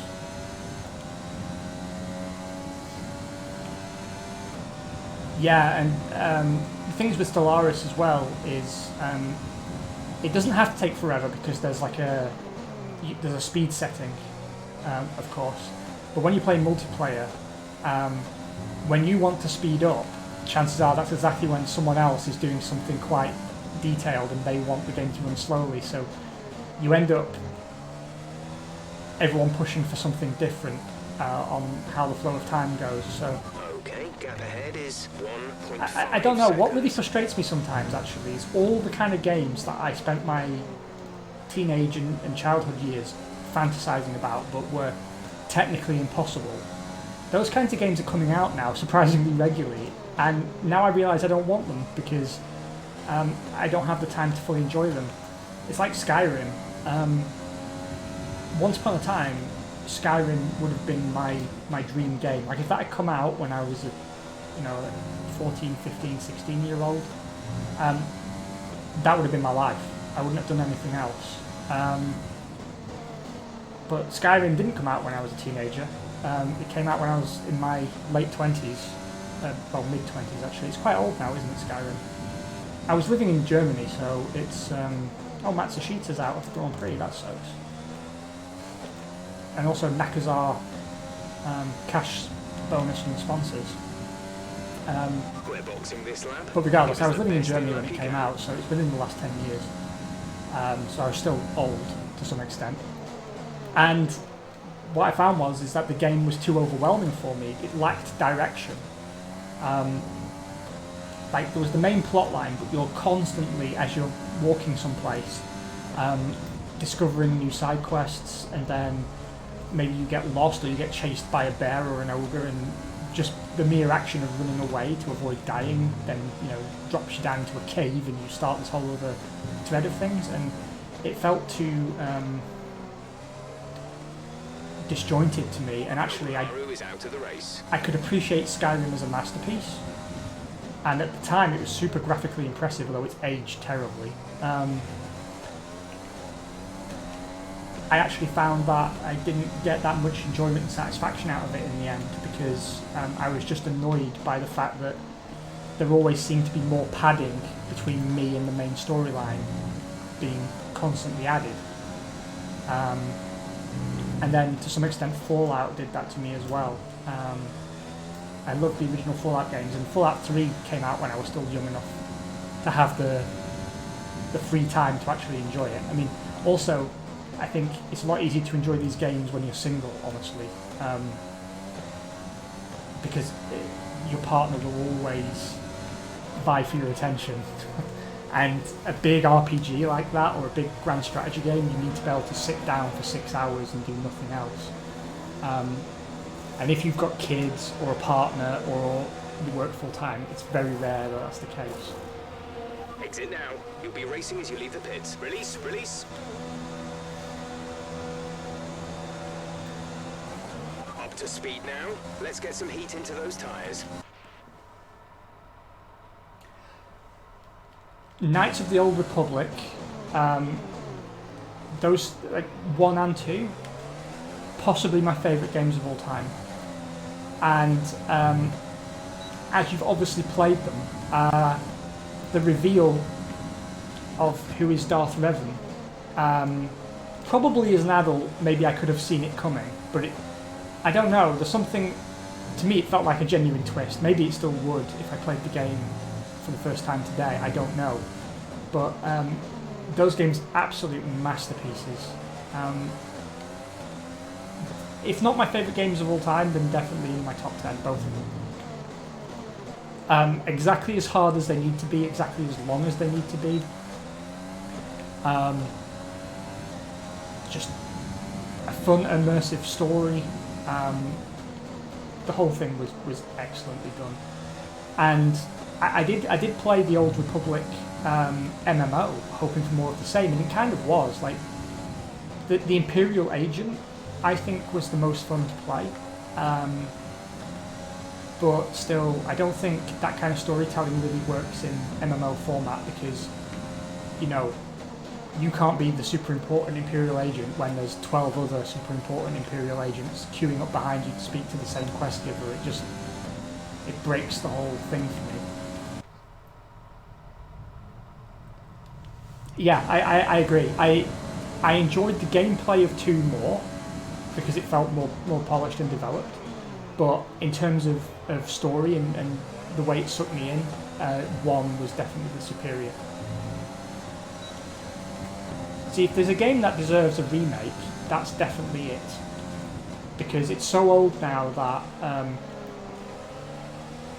other than people who've already played it and are old enough to remember it, most people won't give it a chance. And the thing is, you can get it on mobile now. You can get both Knights of the Old Republic games on mobile. I haven't, obviously, because I don't think that's the way to play it, but... The car behind has boxed for the mediums, car behind on the medium tyre. I think it's a game with a story worth telling again to a new audience. And the MMO just wasn't the right vehicle for it. It's funny, actually, because BioWare get a lot of things right, but ever since they've been bought by EA, they've always been forced to do things in a way that isn't very BioWare-y, and all their games suffer for it, because Mass Effect Andromeda, I loved Mass Effect 1 and 2. 3 felt a bit too...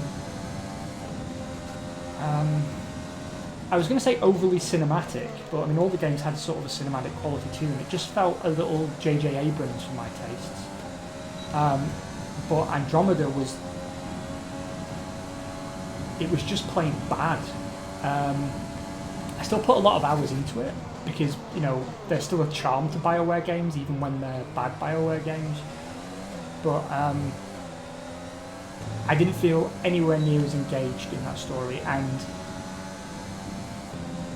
I'm kind of a little resentful now that I put that much time into it, because I only did so on the presumption that it would be like the Mass Effect trilogy before, and that, okay, maybe the first game's not very good, but maybe 2 will be brilliant, and I want my character and story to carry on. So once I realised Andromeda was bad, I thought, well, I'll press on as far as I can bear, because I want these choices to have consequences, and maybe it redeems itself in the second game. But now the second and third games have been cancelled because the first was just so truly appalling.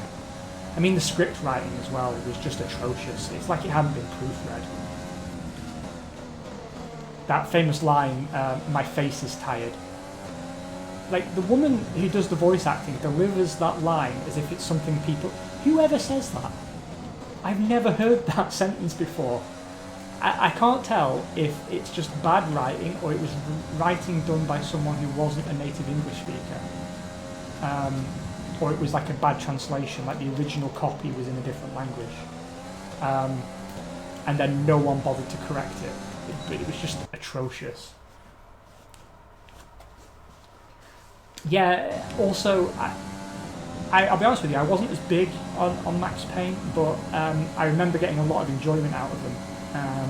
Because, you know, bullet time as well, with the Matrix films coming out and Max Payne doing bullet time as well, the whole thing was... Oh shit, I hit scroll. Well, I don't care about hitting scroll. Yeah, it probably was like a Fiverr script writer.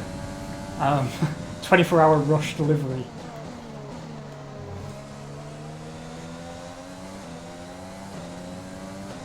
I was doing a short stream earlier today actually to test my sound out, and I was playing the remake of Toe Jam and Earl. That was the defining game of my childhood, like proper childhood, you know, before my teenage years. I had my Sega Mega Drive, and that was by far the best game on it. I'm surprised it was only a cult success, really, because it launched to not much fanfare, and then it just developed this like hardcore cult following that gradually grew over time. But the original game was always the best. The ones that came out afterwards were never that good. And when the new game came out, I was so pleased to see it was basically an update, remake of the original. And I did a 20-minute stream of it just to make sure my mic levels were good. And I might stream it again in the future just for the benefit of the soundtrack. It's very rare I notice a soundtrack in a game, but Toe Jam and Earl, that's a soundtrack to own. In fact, I think I had a cassette copy of the Okay, soundtrack. you're creating some breathing Back in space the between you 90s. and the car behind by a few seconds per lap.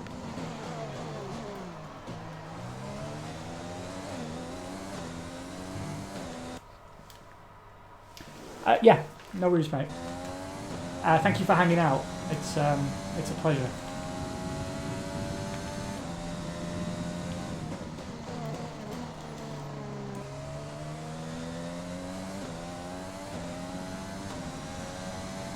Our gap to the car in front is 2.4 seconds.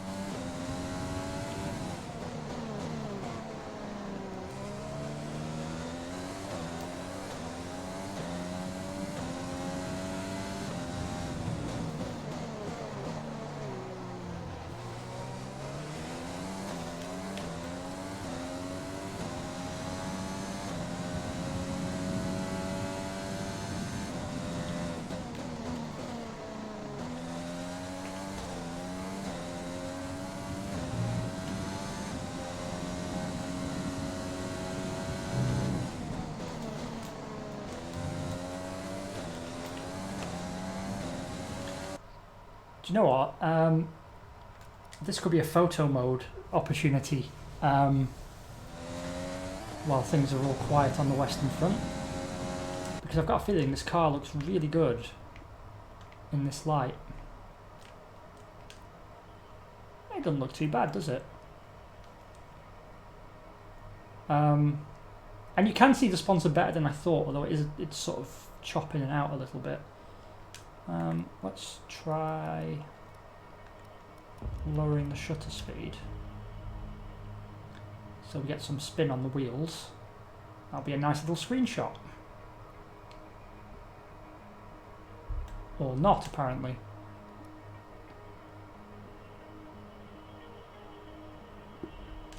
There we go.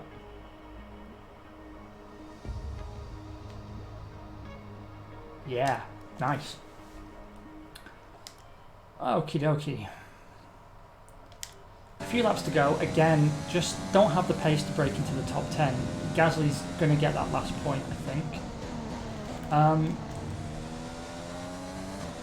But I would very much like to see us start getting points after Vietnam. Once the upgrade packages are here. Because we are close, it's not like we're a million miles away. That initial qualifying session in Melbourne made us look a lot worse than perhaps we actually are on balance.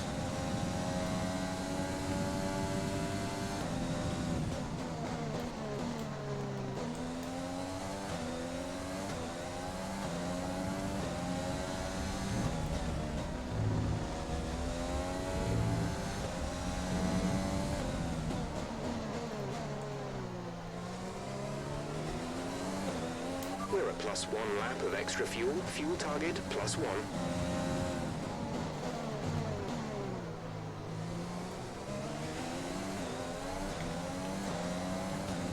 Gotta make sure. I have real trouble with energy management in this game. I think I'm just a bit too aggressive. But given we have so few laps, I'm having to use a lot of battery power, and I never really give myself enough time to recharge. I think it's just because the car is often so far out of position that the cars behind me are faster, and I have to strain to keep them behind.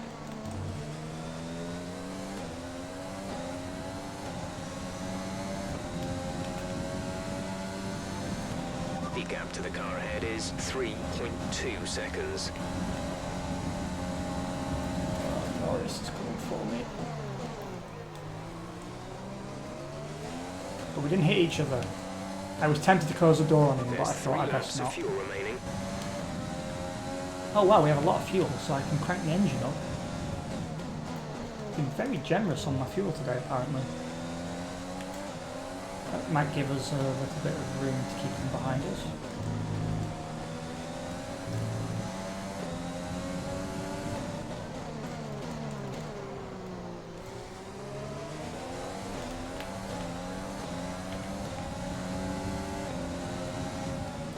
I'm sad about Matsushita failing to finish. That's a bummer.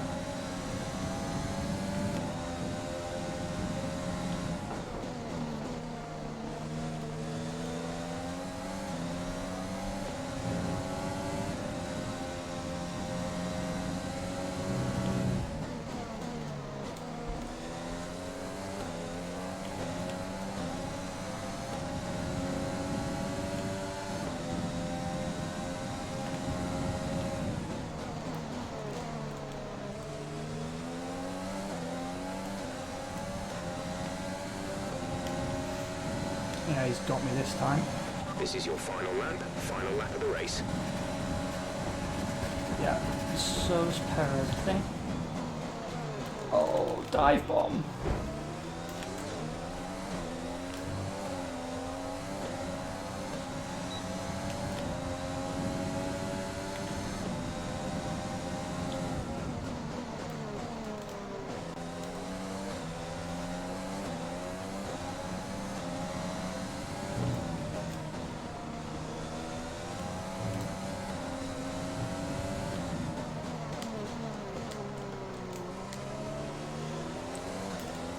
Yeah, we're on the verge of overheating. That's front left again. I can kind of feel it.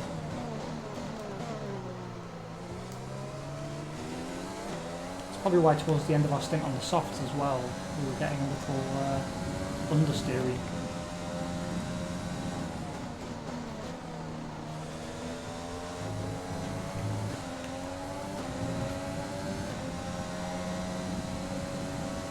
This game can look quite pretty sometimes. I think Bahrain's a good example of when it does. More so when it's being rendered as a replay video or in photo mode, but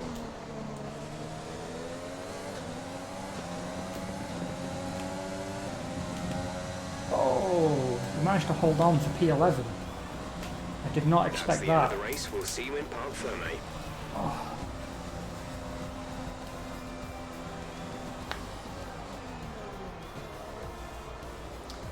And driver of the day, second time in a row. I've got a feeling one of my flights has been Another cancelled. historic win under their belts. Well done to the team. No, it hasn't. That's good news. I'm really worried about my flights to Denmark being cancelled. The edge over the competition today. I feel like consistency was probably the key. Bottas is on fire in this game. Quick, and then there's being quick lap He after wins lap consistently. after lap. It's mad. If you can do that, you can capitalise on other people's errors without making many of your own. And that's an approach that can push you a long way up the field.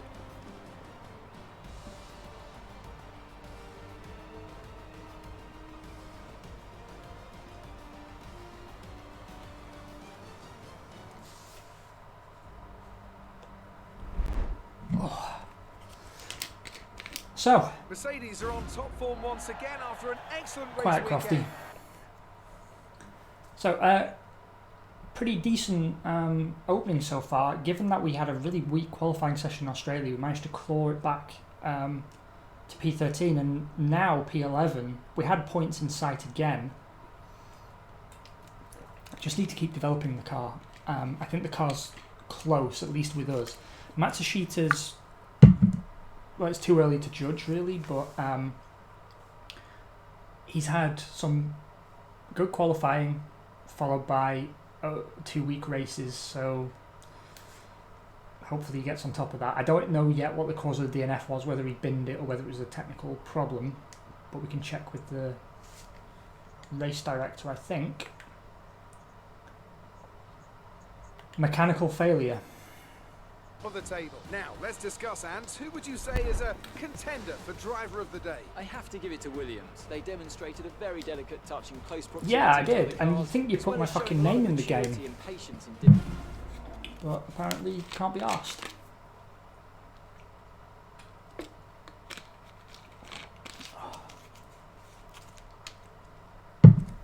That was an exciting race from our perspective. Let's have yours. Don't try and set me up in a rivalry I can't win again. Rival at the moment. I mean, I'm nowhere near any of them. It says Albon's the easiest, so I'll say Albon, but it's... The game should adjust. Your way through the field today. What was your strategy? team must be ecstatic with how you're performing. Maybe, but you can't get complacent.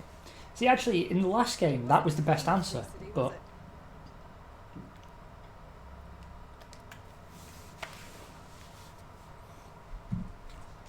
Appreciate your time.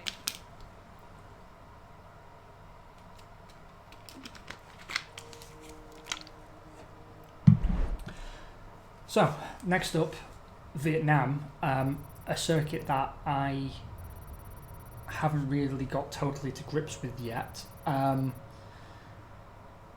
Yeah, hard to say. I seem to do okay at Zandvoort the round after, but Vietnam's a track that's hard to love. It works in the game. I'm not sure it's necessarily going to work very well in real life.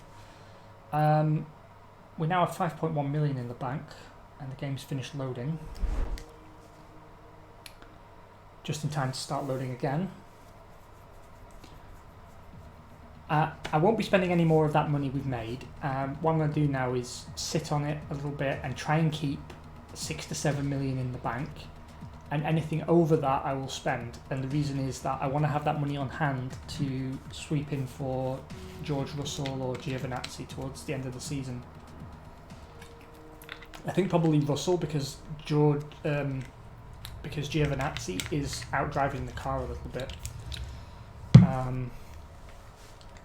Manage sponsors. I will sign opaque again because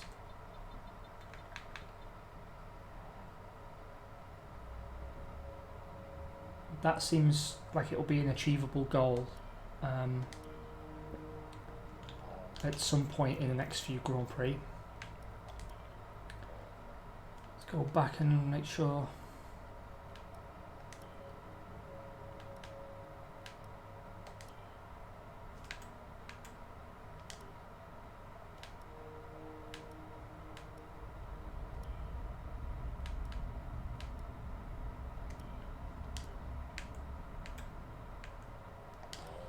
Yep, that's delivery how we want it again.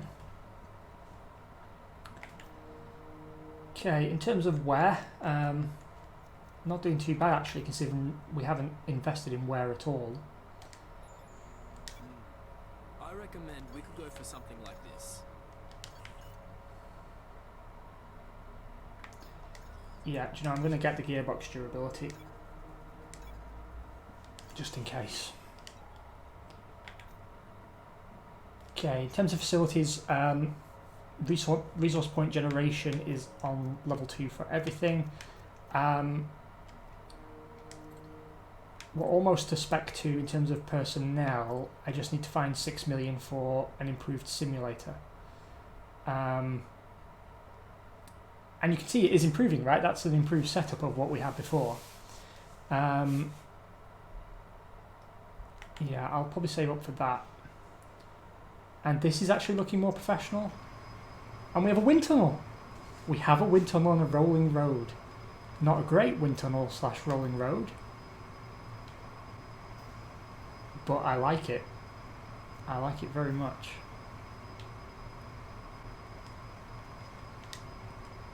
I'm going to save that video clip. I can use that for something.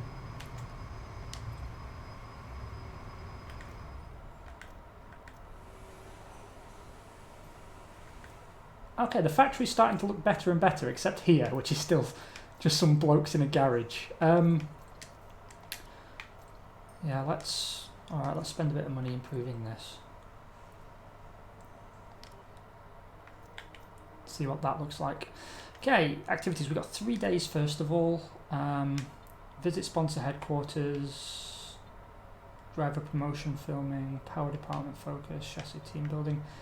I'm going to take that one. Then we've got an invitational event. Yeah, I'm going to take the team away.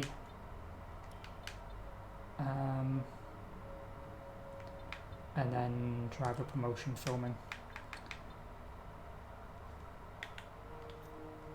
Let's jog time on a bit.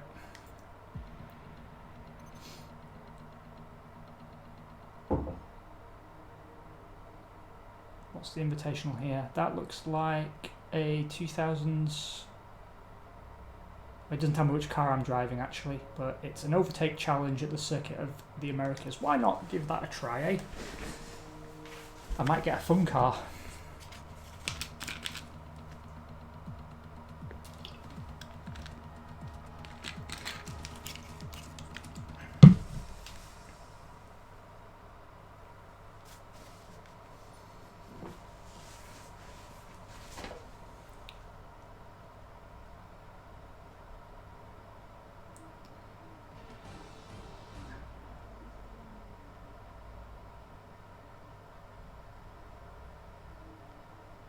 Welcome to today's Invitational Rainy. Event, where some of the world's finest drivers will be treating us to a special exhibition of some...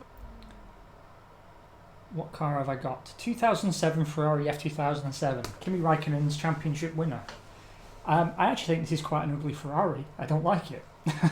It's one of the worst Ferrari liveries, and I don't think the car looks that good, but hey ho. Alright, 1,000 a claim though, it's worth doing, and 150 grand.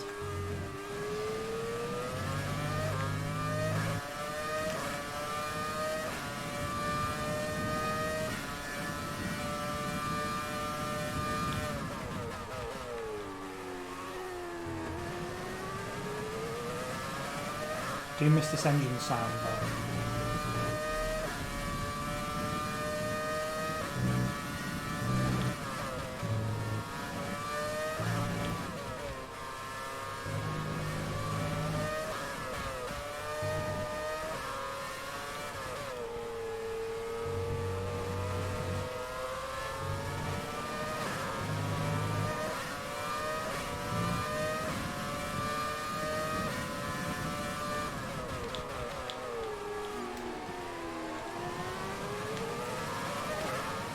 Nice clean overtake. I maybe like to overtake 10. It's actually going to be quite difficult.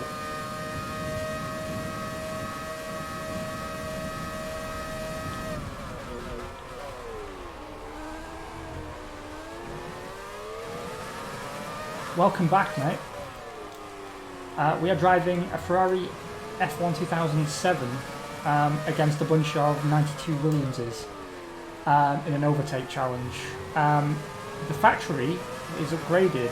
You will have missed that, but it looks a lot better than it did. I'm just trying to get around these cars without hitting anybody. And you know me and how much I love hitting people. That I don't think I'm going to pass this challenge, which is a shame because there's 150 grand we could use and 1,000 to claim.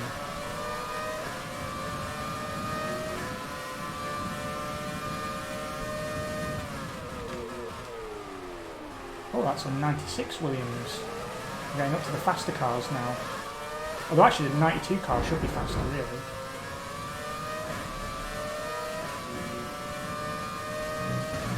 Yeah, it was a collision, but I just didn't ease off the throttle enough, that's all.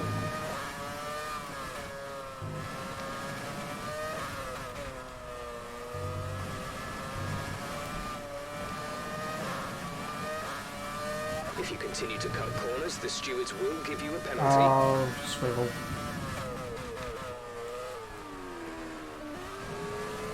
Super do not care.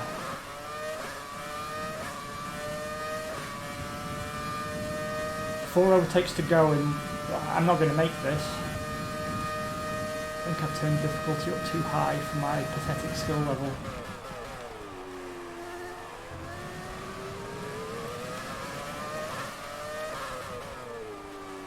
Although actually, this game mode allows you to go for like suicide center overtakes and it still counts them.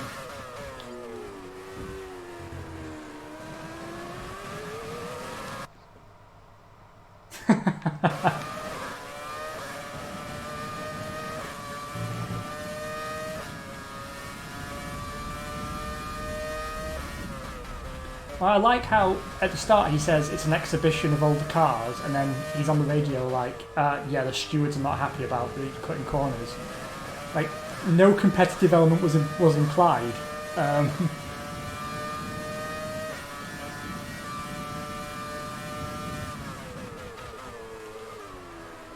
Yeah, this isn't going to happen. I lost too much time behind the first car as I was being too chicken.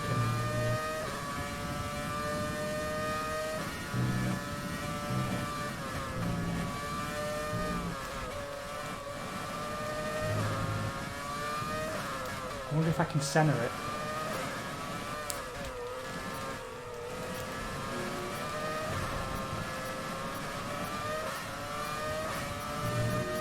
Oh shit, so close.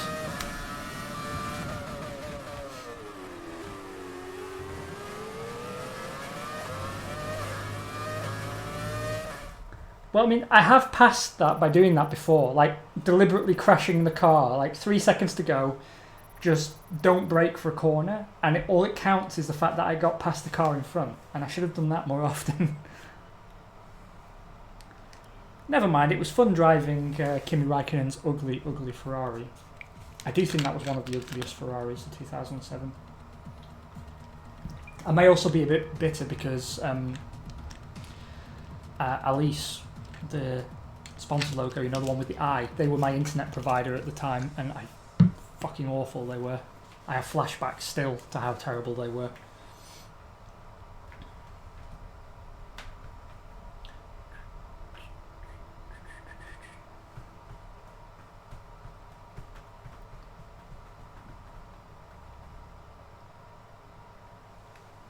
No, generally it wasn't a pretty year, was it? There's also 2 upgrades to the chassis department, and 2 upgrades to the chassis have both been delivered. So we should be in a better position for Vietnam, although it's a circuit that I can't tell if I love or hate. But yeah, check this out.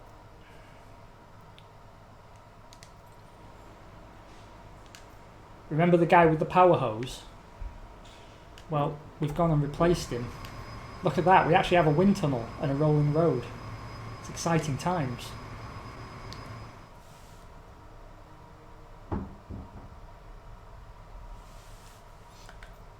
I actually completely agree with you on that. I completely agree. New diffuser and a new engine upgrade.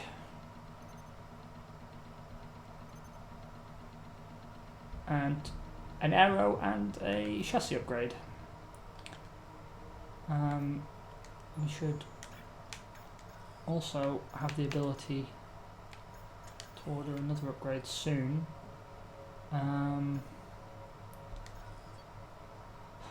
Apparently we have an excellent power unit this year, but Honda have done all that work, we haven't done it. So really we should be focused on aero, because chassis and power unit we've got under control. So I'm going to save my development points now, put it all into aero.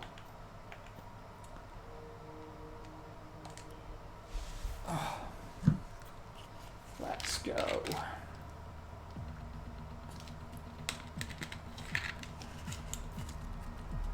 That means the money I just invested in improving the chassis department should have gone into aero.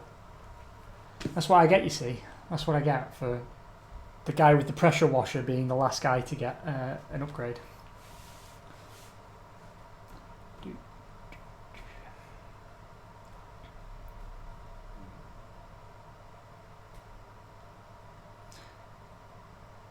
I'm going to also, hopefully by the time we finish the season, I will have unlocked all this month's rewards.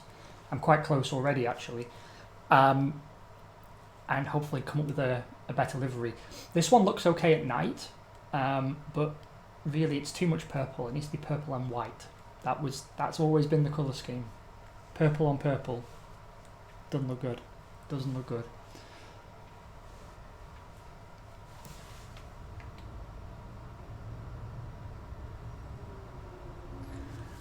I hope they don't fuck it up as well, but I'm cautiously optimistic, mate. I'm cautiously optimistic because of some of the attention to detail they've put into what passes for management here shows that they're at least thinking along the right lines. It's still a bit shallow, but I'm giving them artistic license on that because it's a first implementation. It's the very first time they've attempted something like that, so I'm hoping that they take what they learn from how this is received and build upon it. I've honestly been tempted actually to write a long email to Codemasters if I thought anyone would read it and anyone would listen, because I'm pretty sure the people who've played Grand Prix World and know where that game's strong and where it's weak could tell them how to build the perfect F1 management game. Like the sort of people who are still modding that game like 30 years later, those are the people you should be speaking to, because those are the ones who know why that one was so good, but also know where, if they could start again with a blank canvas, they know where it would be better. And basically what I want is Grand Prix World, but with proper TV style presentation. Like I want this game basically running with AI drivers. I want to be able to watch it through TV cameras and issue orders to the drivers and have them respond to it. And I want to, negotiate properly with sponsors, negotiate properly with drivers. Even Football Manager, like the contract negotiations and the interpersonal stuff that simulates has got deeper and deeper and deeper. And I'd like to see some of that in there as well. Where people refuse to work with you because of something you did or whatever, A full-on Piranha Club vibe as well. All the other team managers trying to screw you. Well, I mean, not actually screw you, except for Eddie Jordan. He's game for anything.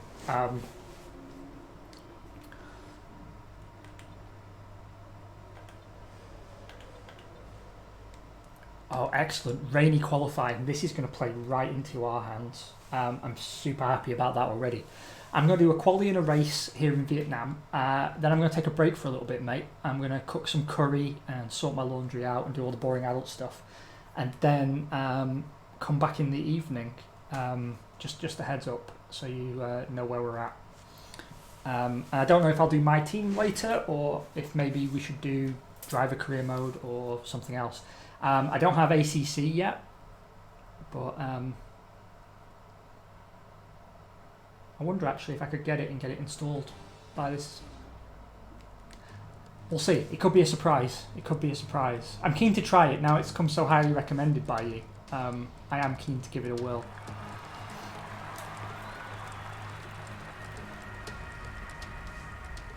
Well, I mean, if you want the details, actually, I'm making chicken madras. Generally, I'm a Vindaloo man or a Rogan Josh kind of gentleman, but Recommend taking the wet tyres in the current conditions? do you know, I'm gonna actually stick with default setup here because my setup is super for the dry weather.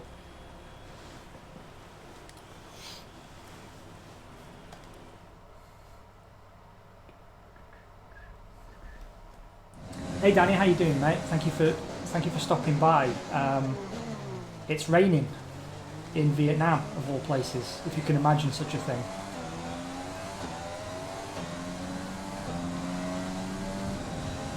And something horrible's going to happen.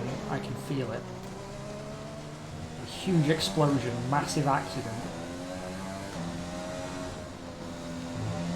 Ooh, it's close. Make for an interesting replay though, at least.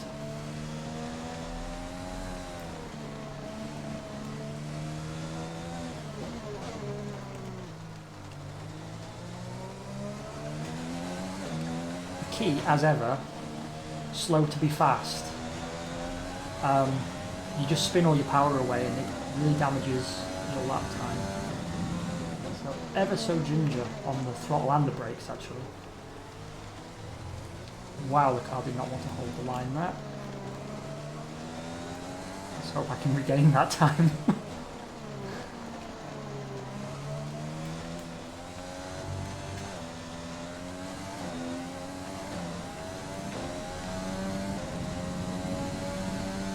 I'm definitely going to have to go again because this clearly is not the best lap I could do.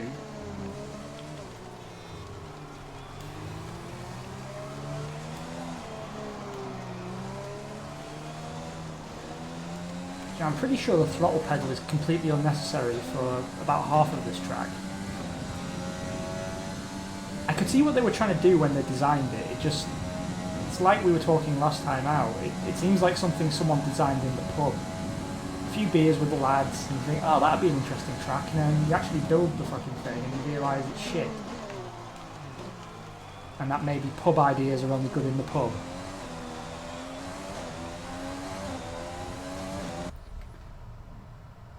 I'm very good, mate. I'm sorry, this is a new streaming setup for me, and I used to have chat up on the screen, so it was very easy to respond to people. But as I'm old and blind, and I can't have chat on the screen now because of this fancy new look I've gone for, I have to occasionally bend over and squint at my phone to see chat. But we've already come up with the solution. We're going to get me a magnifying glass or a monocle like Poirot. I was about to say he's my favourite Belgian detective, but then I realised I didn't know any other Belgian detectives except Tintin. And Tintin's a spotty little arsehole, so clearly he was never going to win that bout. Yeah, to be honest, I'm hearing that from a lot of people with the game, actually. I'm hoping that it produces better racing in real life than it does in the game, but I suspect that it won't. I really think that it won't. I think in places it's too narrow. My computer talking at me for. In places it's far too narrow. The straights have often these sort of Azerbaijan Sector 3 kind of kinks in them that actually make it surprisingly easy, particularly in intermediate tyre conditions, to lose the car. And all the overtaking places are actually really bad because you might get them into the braking zone, but then you have to hold the line as best you can through what are generally quite long corners. And if you don't stay precisely on the racing line, they're always going to be faster than you because if you put down too much power, you'll just drift into... There is a driver behind you who is going faster and has the right to pass. Oh, thank you very much. I didn't mention that to you, Beetlejuice, but we have a Murray Walker soundboard now. Whenever someone does anything cool. And for a second I gave myself a heart attack thinking, has Murray Walker passed away? Is he speaking to me from the spirit realm? But then I realised that actually I set that up and I just haven't heard it gone off yet. Well, that lap's shagged, for want of a better term.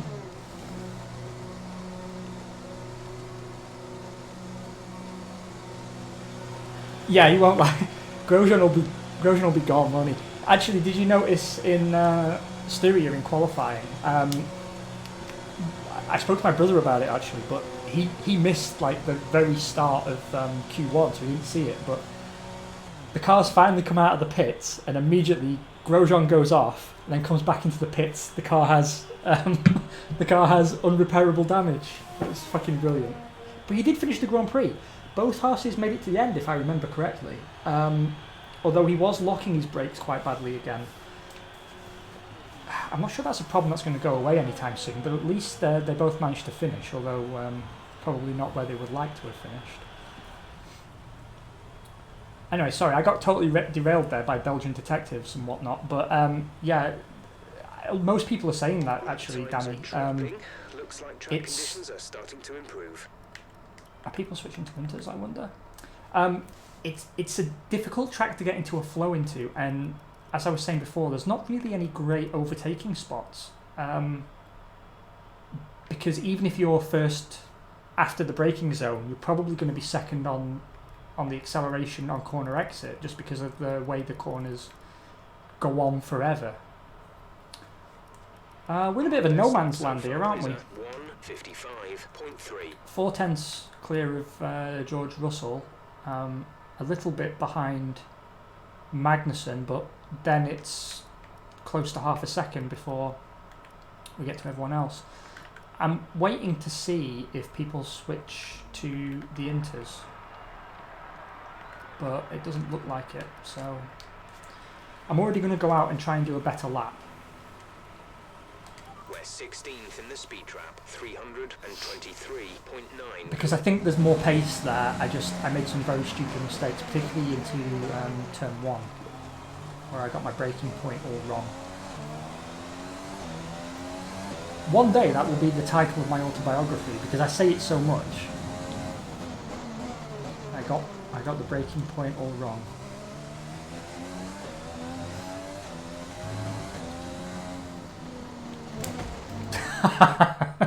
This is what I was talking about when I said Baku Sector 3. You know how if you entered the corners wrong there, on the fast corners leading to the back straight, the same thing happened to me there. The car was biting, but it was already too late. I was just on a collision course with that barrier from the moment I entered the corner.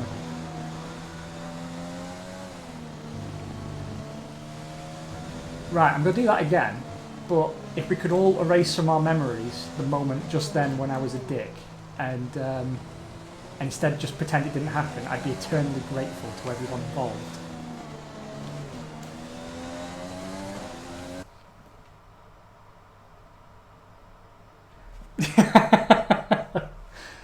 I did. I got the breaking point all wrong. Yeah, this is season 2 as well, Danny. I'd be curious actually.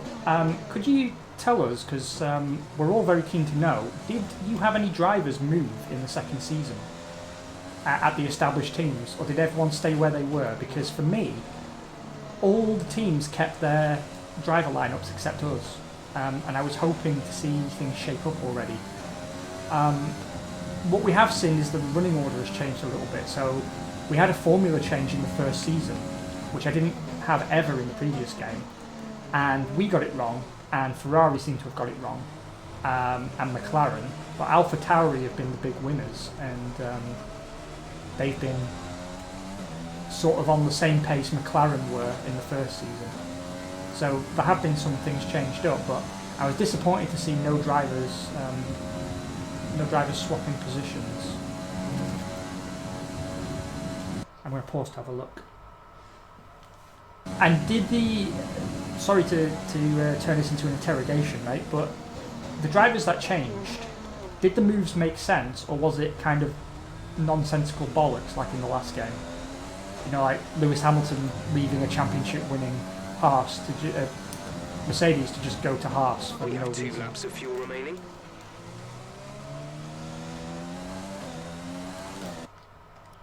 I did something there that cost me all my time. Okay, so those actually seem like fairly legit moves then. I mean, I don't know about signs to your teams. I don't know how good your team performed, but presumably fairly well. But the rest of those seem like believable moves, because that was always my problem with the last game. Like I enjoyed that they added it in, that the drivers could change, because I think it made career mode far more worthwhile as a multi-season playthrough than it had been previously. But I always ended up with the most ridiculous driver moves, like really stupid. In my F1 2019 career, I was at... Where was I? I was at Racing Point, challenging for the championship, and the lineup at Toro Rosso was Kimi Raikkonen and oh god, who else was it? Kimi Raikkonen and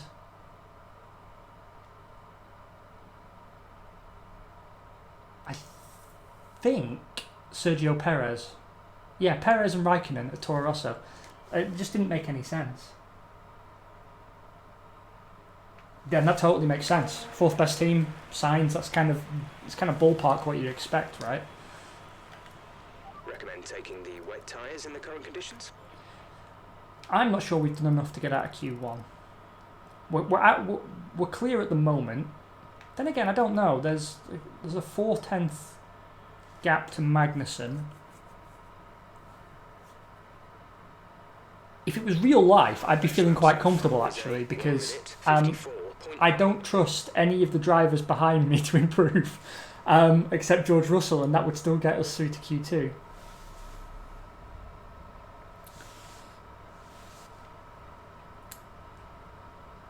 Let's just accelerate time and see what happens. I mean, the tyres were never going to go faster at this point, so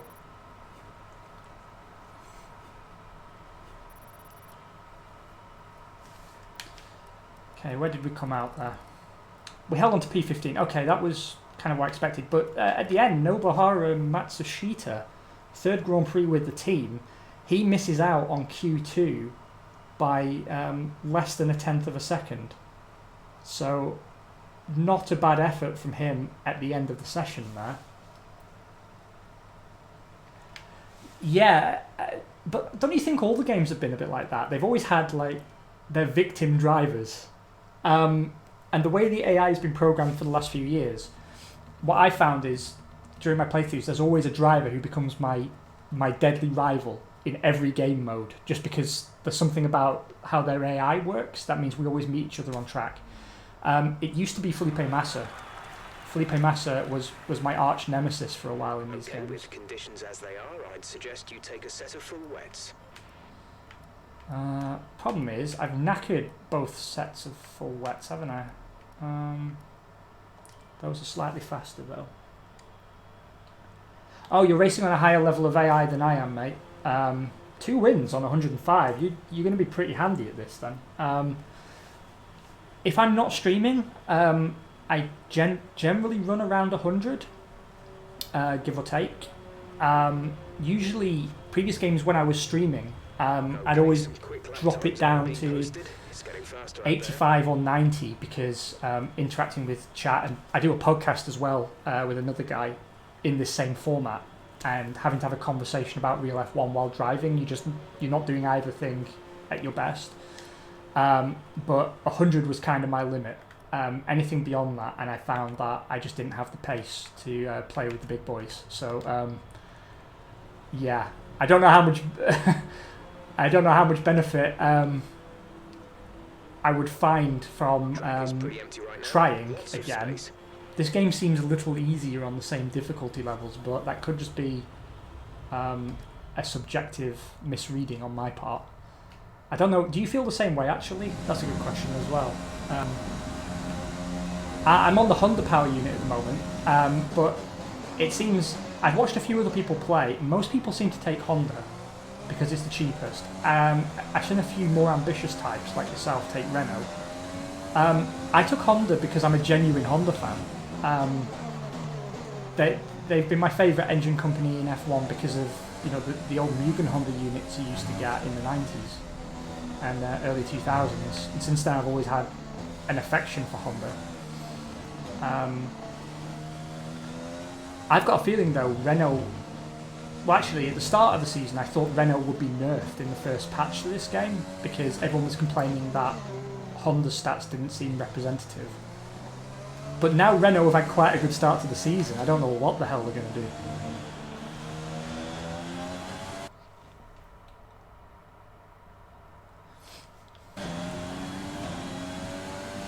What I found this year, actually, is I much prefer the driver AI this time around. Last season, I felt, and clearly we have different feelings on this, I felt the AI was too aggressive. Because when they're turning in on you on a perfectly straight portion of track and spinning you round, like deliberately input to the wheel, turning in on you because they want the racing line and you happen to be on it, that to me, that was bad design. This year, they're just as aggressive as they were, but they seem to have a lower tendency to turn in on you. Still in the corners sometimes, or like in the run to turn 1, I've been sandwiched a few times. To the point now where I'm trying to avoid weaving any more than is absolutely necessary. I mean, if I get a good start, then sometimes you have to weave left and right to get through the slower cars in front of you. But once we're at the point where you're a few gears up and then you're coming into the braking zone, I just now have to stick to a straight line and hope that no one runs into me. It still happens sometimes, but yeah, they're a lot braver than I am still. I'm actually quite nervous racing wheel to wheel because I've never been hugely good at it, actually.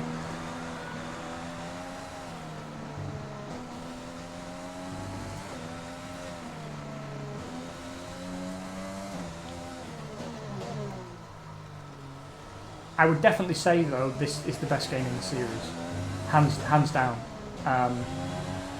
They've restored the wet weather physics that they had in 2018, which I thought were vastly superior to 2019. But I would say that because I'm fast in the wet in this setting, and I wasn't before. I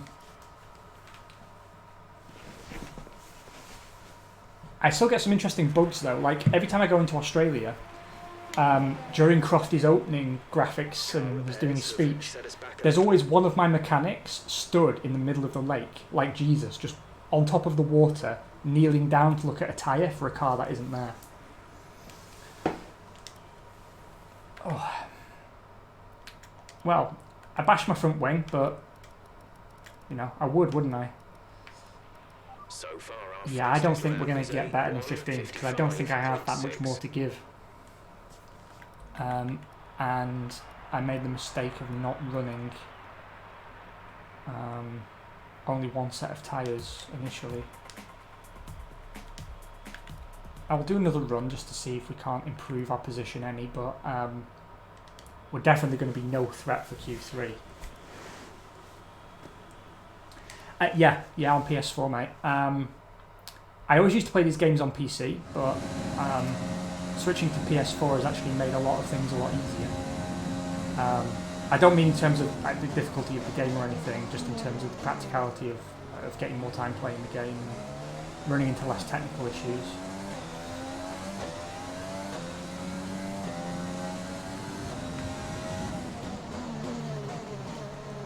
Right.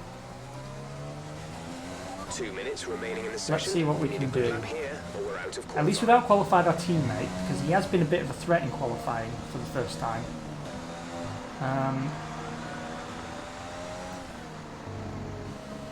But of course, if we finish this session bottom of the pile, then we start alongside our teammate, and I'm just going to take him out. It's inevitable that we're going to gravitate towards each other in the braking zone, and there's going to be a massive accident. Right, let's see if the track's any faster. Maybe that compensates for my tyre situation. Ooh, the car does not want the grip. The track doesn't feel faster.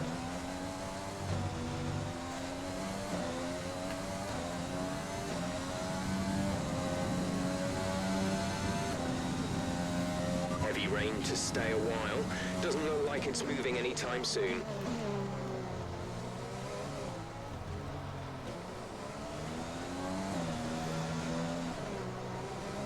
I have to say, this might be the first session where Jeff's been giving me only the useful information. I mean, not that I thought the rain was going to stop in the next 40 seconds. But still, the boy's trying. We've got to encourage him.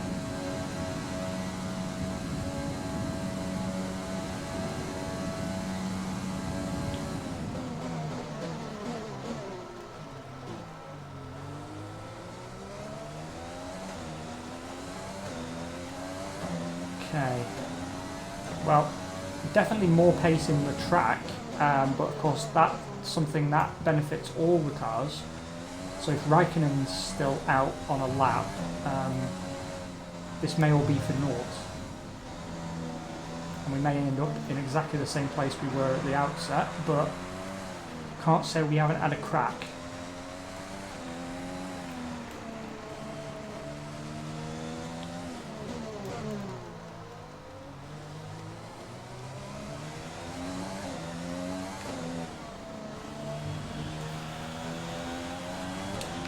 The amount of times I brush against that wall. Yeah, 15th, complete waste of fucking time. I could tell already. My first run really set us back, and after that we were always going to be on more worn tyres than those around us.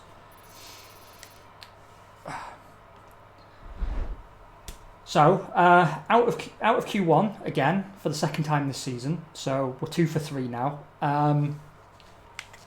Big losses in that session though, because Lewis Hamilton only good enough for P11, so he will be starting outside the top 10, as will Lando Norris, Carlos Sainz and Alexander Albon. We did, however, leap in front of Kimi Räikkönen, so it actually wasn't for nothing. But we will again have our teammate directly behind us. Bottas fastest in that session. That doesn't necessarily mean he's got pole, of course, because Q3 will run off camera for us.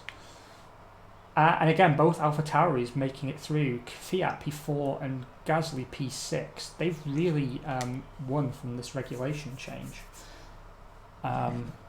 They were actually the team that in the early part of last season we were closest match to, and we've gone backwards and they've really gone forwards. Good day today. Let's have your take on it. You can have my take on it if you must. Ideal in qualifying. What's your take on it? At this level, you have to be able to perform in all weather conditions. You won't be starting at I like that some of the answers make you sound a bit smug. It's always a struggle for grip when we hit dirty air. It's not actually true in this game. Where it hurts is braking distance. Yeah, the car just wasn't right. Great. Well, that's everything. Here's the big question for you then, Danny. Are you switching to PS5 when that comes out? I'm guessing whatever you sent me, Beetlejuice, you haven't. You're right, I haven't seen. I'm on Reddit quite a bit actually, but this week I haven't really had a chance to browse through and see what's going on in the world. I hope it's a good one. I'm sure it is if you've taken the time to send it. So obviously Albon's kicking our ass in our rivalry. That isn't a rivalry, but the game seems incapable of choosing appropriate opponents. Let's see what we can do in this race. It dries up for the race itself. Generally, the wet weather favours us because it masks some of the problems with the car, and I'm actually faster in the wet relative to the AI than I am in the dry. That said, all we need is a good start, a clean run into turn 1, and maybe we gain a few positions. My goal still has to be P10. I want a point. We've brought 4 upgrades to the car since the last Grand Prix.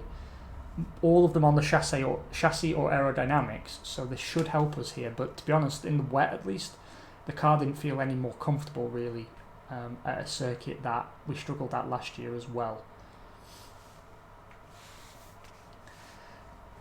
Yeah, I mean, me and the guy who I do the podcast with, we were both on the fence about it, but he's decided to upgrade now because all the Japanese anime schoolgirl games that he likes and the dating simulators full of gay dads, those are all pre-announced on PS5, so immediately sold. Me being less keen on Korean children and big hairy dads, I wasn't really sure, but I guess I probably will actually, just because I know I will eventually, and it might as well, given there's backwards compatibility, I don't lose anything. I can still play all my old games, so it might be best to bite the bullet and just get it. I'm waiting to see what they do with VR, because I've actually got PS4 VR, and I avoided VR for years. But I tried the original Dirt Rally with it, and played games like Trover Saves the Universe, and actually, I'll be honest, I'm a bit of a convert, and if PS5 VR is better, and it should be, because that headset is ridiculously uncomfortable, then I'd also upgrade just for that, because I do enjoy VR gameplay. And it's weird, because I'm a guy actually in cars and buses over distance, I get motion sick. And I thought that I would get motion sickness from VR, because a lot of people do, but fine. I can play Wipeout in first person. Absolutely no problem at all. So I'd go from a probably to a definitely if they have a solid VR headset at launch. Just because I'd like to stream some VR stuff as well. Because I think it's a good way to get a laugh, you know, and get sort of a good group chat going on. Just me flailing around making a twat of myself, instead of sitting in a chair making a twat of myself. Before we begin, let's see who got pole in the end, shall we? For today's race, Charles Leclerc lines up on pole. Wow, Leclerc that's his first pole. That's his first pole. He didn't get one last season either. It's always been Bottas, really. and Kvyat, Ocon, Perez, Gasly. Yeah, I and think Lance you have to be Stroll, emotionally prepared, Hamilton, don't you, really? Norris, Alexander Albon, and Sainz, Williams, Raikkonen, Nobuharu Matsushita, and Kevin Magnussen, Russell, Giovinazzi, Grosjean, and Nicholas Latifi. Which of these talent... Now, what we need is, we need, as Murray Walker would call him, the little Japanese. We need him to finish this Grand Prix because that will trigger a payout from one of our sponsors. That should exactly give us enough money to get the upgrade that I want for the factory. So, no pressure here, but I will fire you mid-season, Matsushita, if you let me down now. So, just to reiterate, the plan now is I will start on the soft tyre and run the same strategy as everyone else. Normally I would try and go for a longer first stint, but given that I'm probably going to lose my front wing, I might not bother. Then after this Grand Prix, I will wrap up the stream for now, and I'll go away, make curry, eat the curry, and then later this evening we'll be back, because I don't get many days where I get to stream, so I will make the most of today. Right, and just to reiterate, anyone running the hard tyre is a fool. So feel free to judge anybody that we may encounter on track running the hard tyre, because they are educationally subnormal. Do you like how politically correct I've gotten, Beetlejuice? Now we have Chinese sponsors on the car. It's good to make sure I say the right... Whoa, who was that? Raikkonen doing the massive dive bomb. Twat. Well, the rule is, if it's at turn 1 or before, it doesn't count. That's turn 2, but I'm going to allow myself to have it because I can.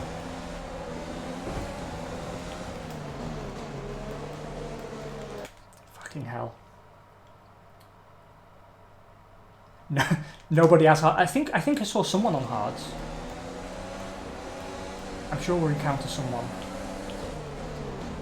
Right, if this time I can get through without taking my own teammate out, then maybe we can get down to some actual racing. Oh, right, you see how scared I was in that first corner complex because there were so many cars, and whenever we're running 2-3 wide around this circuit, it's absolutely terrifying.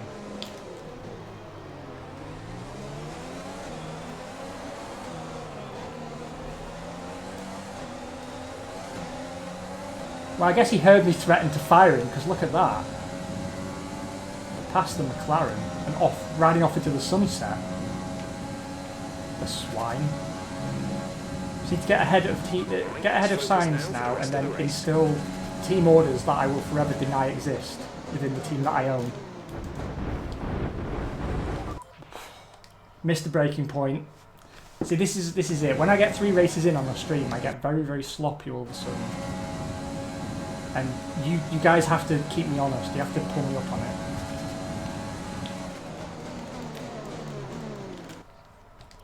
There I did brake in the right place, but apparently the car just didn't give a shit.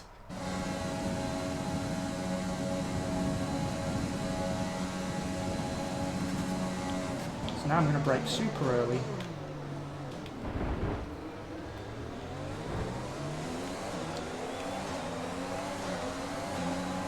Okay, the start was fine. Let's try and move forward. How did I even hit Sainz? He was a million miles away.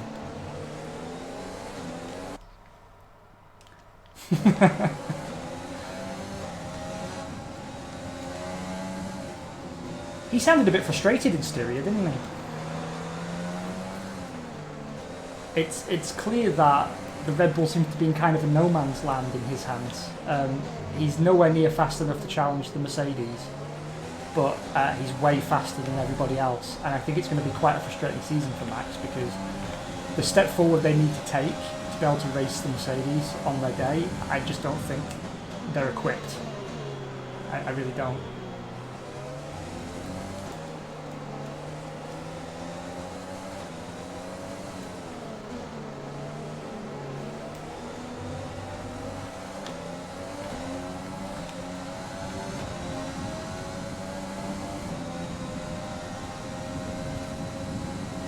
thing with Max, of course, is once he starts getting frustrated, that's when he starts doing really stupid things. Fortunately, he didn't really have anyone to race, so he had no one to run into making stupid moves. He did get a bit over feisty defending against Bottas, because really all he did was slow down his overall race time, because it was clear Bottas was a million times faster and was always going to get past, so it seemed sort of petty to make him wait one lap longer to get the inevitable. Then again, I suppose if you give up fighting, then you know you've probably consigned your career to the realms of forgettability.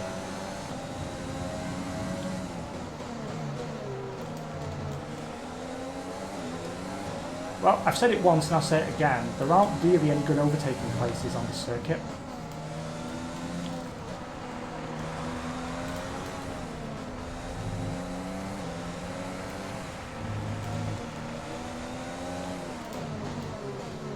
Someone's going slow up ahead though, that's helping me out because it means I'm at least staying in touching distance with Sainz and Nobuhara. DRS will be enabled this lap. You can use it when within 1 second of the car ahead and in the DRS zone.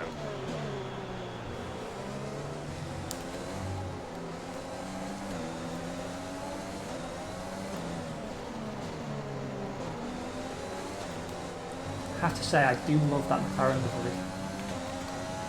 I think the extra blue they've added really makes a difference. It sounds such a small change, but it sets the whole thing off for me.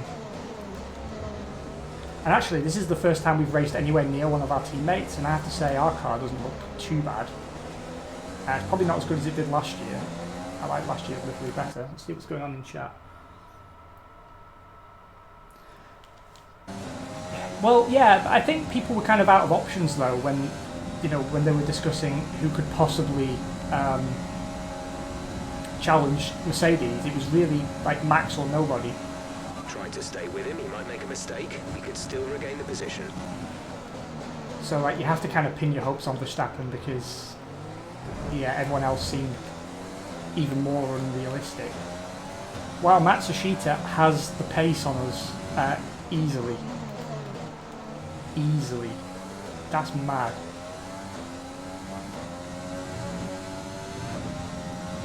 I need to stop being so scared around this track. Allow myself to run a bit closer to the walls again because it's obviously costing me a lot of pace. And I can't slack off like that now I've turned the difficulty up.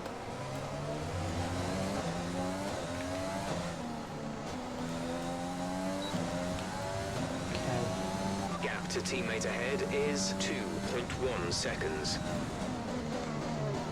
It's getting serious now, I've gone quiet.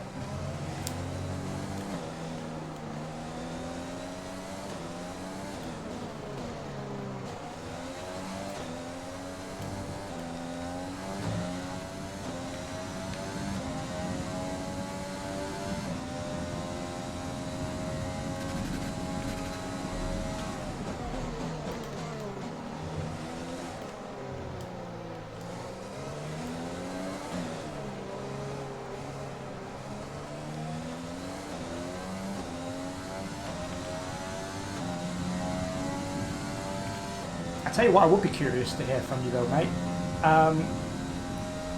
So apparently Ferrari have a brand new car for Hungary. Given how truly awful this car is, what do you reckon the chances are? Because I mean, it's not like it's never been recovered before, but usually it was McLaren doing it. Like if you remember the 2000s McLarens Check your started out MFD really for a new strategy awful. option. Keep current. Or ignore me because you don't understand my accent.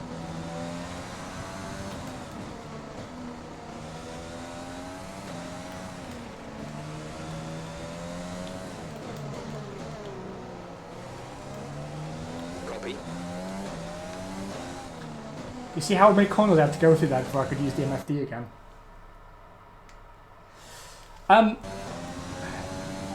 I would undercut if I felt I was faster, but I'm actually slower. They are faster than me. And it's not even close, actually. It's not even close.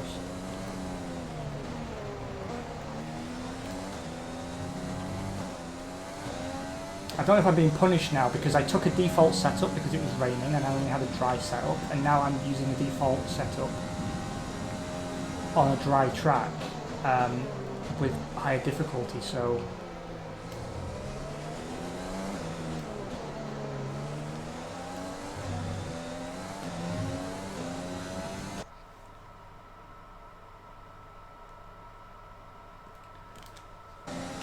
that's a very intelligent question. I'm glad you asked it. The answer, of course, is fucking never.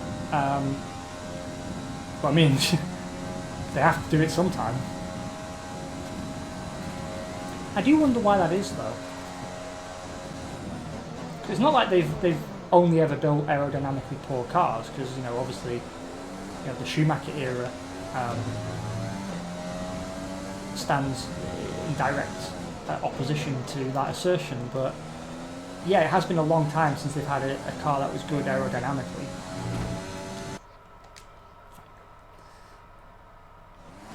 What flashback? I don't know what you're talking about. What's a flashback?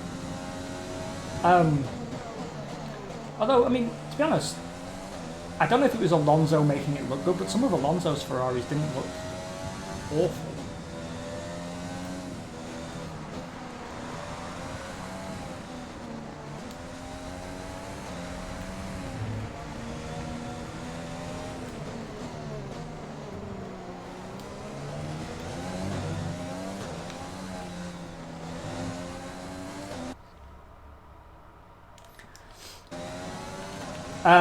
Well, yes, apparently so. But, I mean, surely the last half century or more of F1 has kind of proven the folly of that notion. I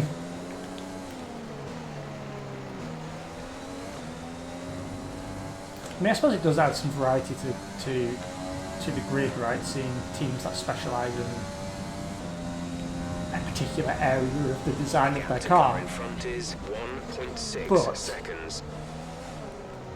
I don't know, I mean, it's always hard to say with Ferrari, right? Because every time they bring in a new team principal, and Binotto actually was the biggest change to my mind. It always seems like there's some kind of culture change going on within the team, a change in atmosphere, and you think maybe their philosophy will change. But then, no. And you know, Arriva Bene, I think, was perhaps a little too strict because, you know, they were firing people left, right and centre, and then eventually they reached a point where they had a car that was actually quite good, but they have no idea how they got there, and the person responsible for it may well have already been fired, you know, while the parts were being produced. Binotto seems to be a little bit the other way. Like, from what I heard from F1 insiders, is that Ferrari's not a particularly nice place to work. Not a great atmosphere in recent years, and that Binotto kind of lifted that blanket of it's an overused word, oppression. It was quite an oppressive place to work. And I thought that might do him some good, because, you know, it kind of helped McLaren, right? When McLaren shook off that over-corporatised, over-engineered Ron Dennis culture, and then, you know, got rid of Alonso, then suddenly it freed the team up to take a fresh look at things, and that's only been beneficial. But apparently with Binotto it's gone the other way, and Ferrari needs a firm hand at the tiller to deliver. Can I just say, Matsushita is flying. He's now ahead of both McLarens. He may actually be a points challenger.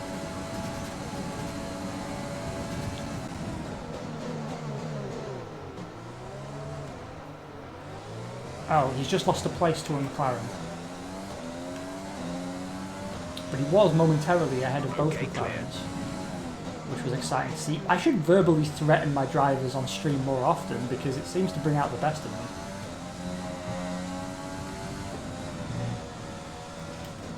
And it shows the increased difficulty is doing its job, right? Because this is the first time I've been outdriven by one of my teammates, and that shouldn't really be the case. That was a let's call it an avant-garde interpretation of pit entry.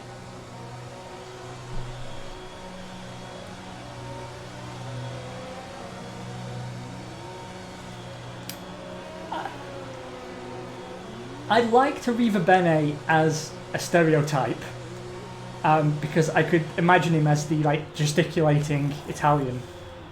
He had that sort of same quality that Flavio Briatore has, you know, like the chest hair, the open buttons, the chain, the beard, the aging quite well. That made me think he spends his time on a yacht or in Monaco, surrounded by models. And that's exactly the sort of guy who should be in charge of Ferrari. But at the same time, there is such a thing as, I think, being too aggressive a manager, because he wasn't a guy to sort of mince his words, and it does seem to me that they probably fired some people they maybe shouldn't have done, and that also disrupted the team and made it hard for them to find their feet again.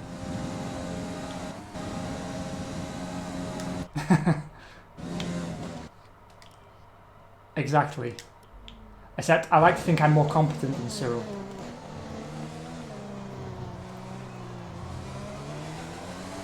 That said, you know, he's done something right because he's managed to convince Liberty Media to pay a large amount of Fernando Alonso's salary, and he's managed to convince the Renault board that it's worth continuing this year. Whether he can convince them that it's worth continuing next year is a different matter. Because, I mean, everyone's talking about Haas as being the team at risk of leaving, but, you know, we may also find that Williams and Renault are very likely to also be gone. Renault's continued involvement is by no means a guaranteed thing.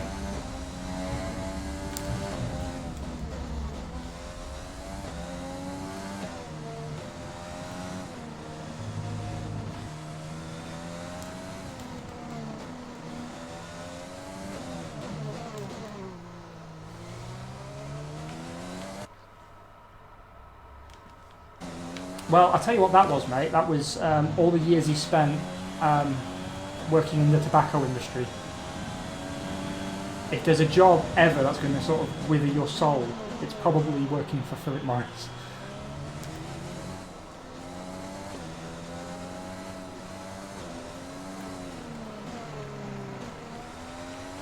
The car ahead is coming to fit the mediums. Car ahead, now running medium tyres.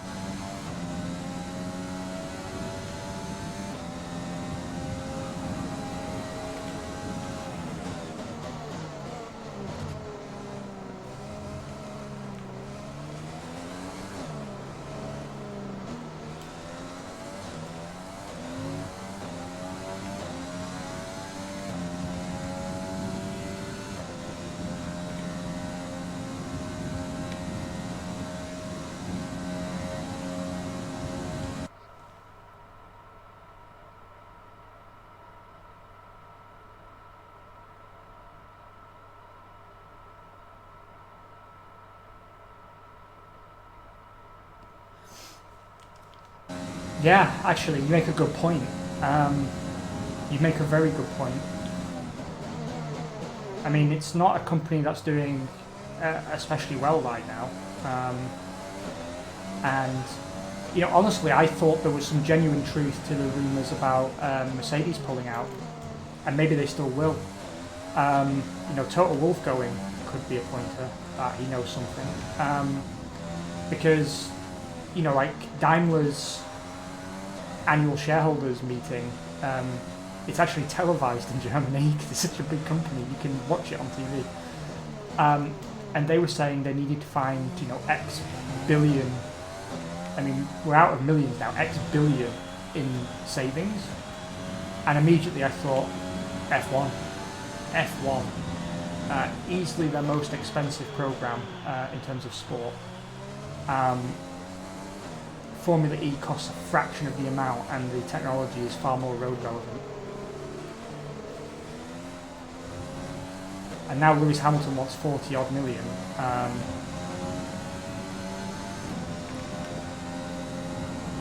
Did you see though Gunter Steiner backing Roman Grosjean on the salary issue, agreeing that 40 million is far too much for an F1 driver to be paid, and saying do it if you want, but driver salary should be included in the cost cap. That's proof, if any were needed, that it really is true that Gene Haas has told him you have to turn a profit this year or I'm pulling out. Wow, we have no pace at all. Just not. Okay, we've lost a position. That's us down a place. I've got a feeling my tyres are overheating, and I just haven't noticed.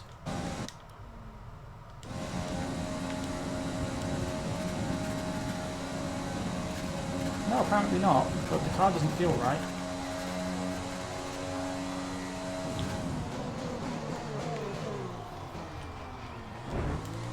Must be the setup after all.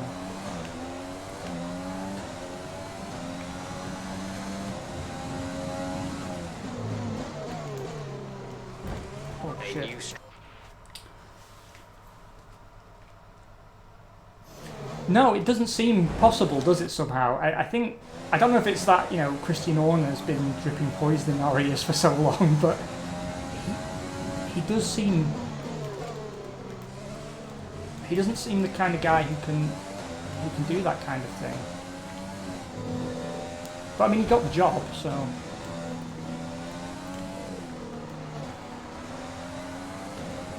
Okay, watch the aggression, please. We don't want to lose places because of a penalty.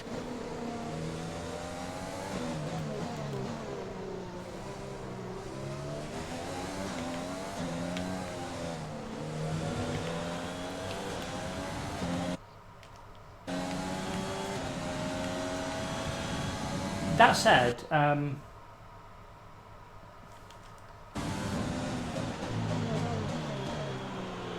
didn't you know, though, Christian Horner is the arbiter of everything now?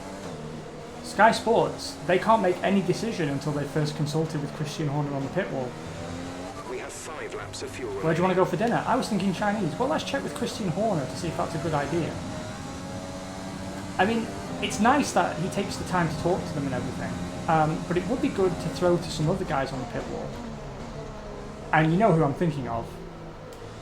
You know who I'm thinking of. Let's go to Gunter Steiner down at Haas. Can you imagine how good the sound bites would be off that? It would be phenomenal. Okay, take it easy on the car. We can't sustain this level of damage.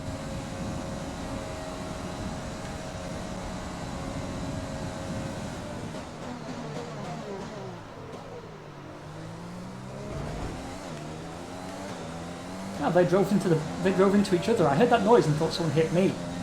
But no, it was the sound of Grosjean and Giovinazzi colliding.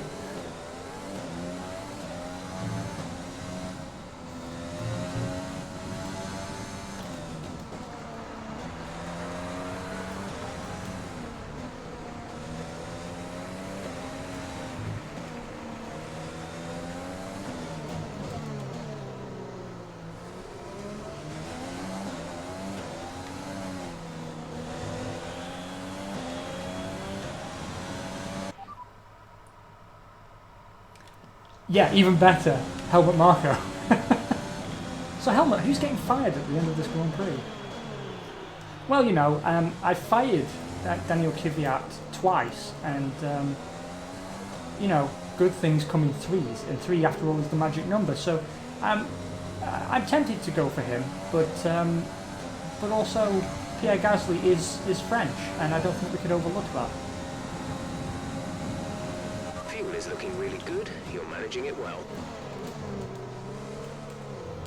How good? Am I carrying a lot of unnecessary weight? I mean, in the car, not in real life.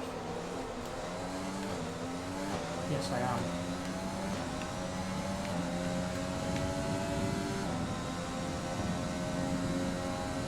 Matsushita absolutely on it compared to me at this track. I had a bad Grand Prix here last season, and again this season.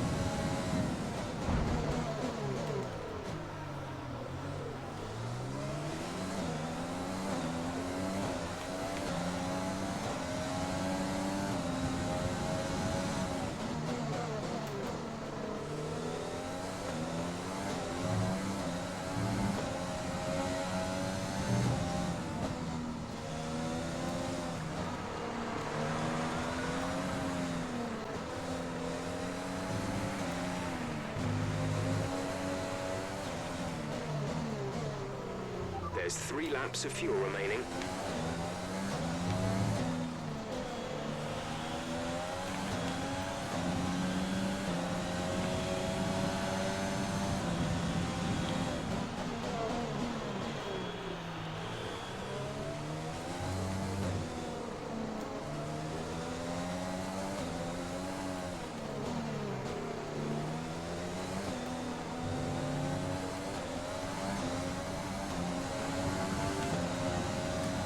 I don't think I can keep him behind me. That's why I've been so quiet. I don't want the shame on my family of being overtaken by Roman Grosjean and losing out to him. But I mean, I think we may also lose out to Giovinazzi. They're both faster than me.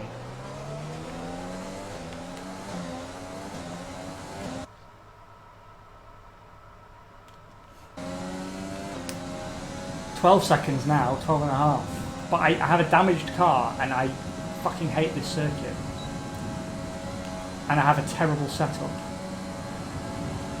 So you see, again, got my excuses ready.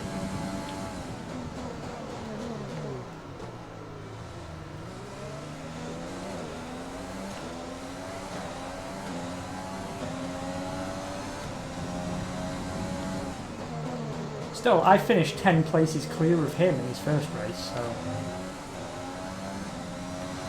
Besides, it's my name on the door.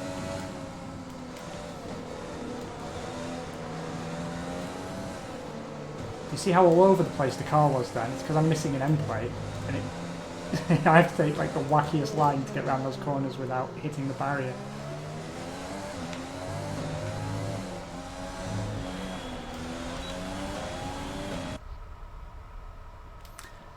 He did. This is your final lap. And the thing is, Final lap of the race. he just won't stop. I don't know what I've done to upset him. I've only ever been a fan of his, but I mean, already several times on this stream, he's taken me out.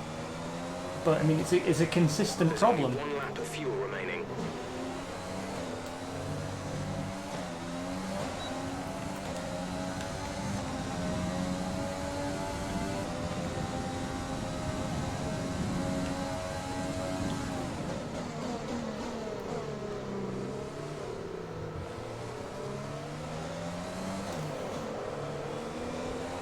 You see there, I have the pace to get past Grosjean, but because he's got the racing line, I have to brake in the corner, and it just slows me down.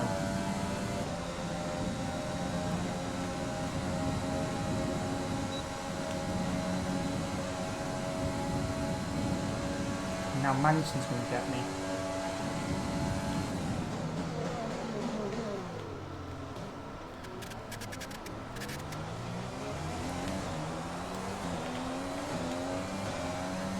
I left him room.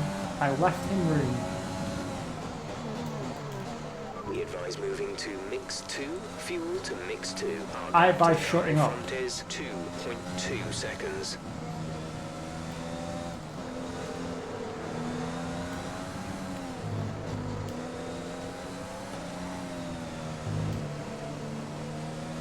Well, that's a race to forget.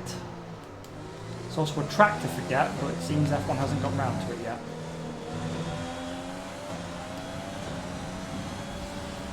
Oh, welcome back, Danny. Your timing is impeccable because I'm about to finish the stream. But I will be back later on, and I really do appreciate you stopping by, giving the stream a chance. Hopefully, we've made you feel welcome and inclined to come back and join us either later today or another time. Love to have you, always welcome. That was a horrible race for us. Well, Matsushita had a good race up there with the McLarens, but I haven't done so good. Well, I think it was clear what the main And in the end, Grosjean got us, which is deeply, deeply humiliating. But there we go.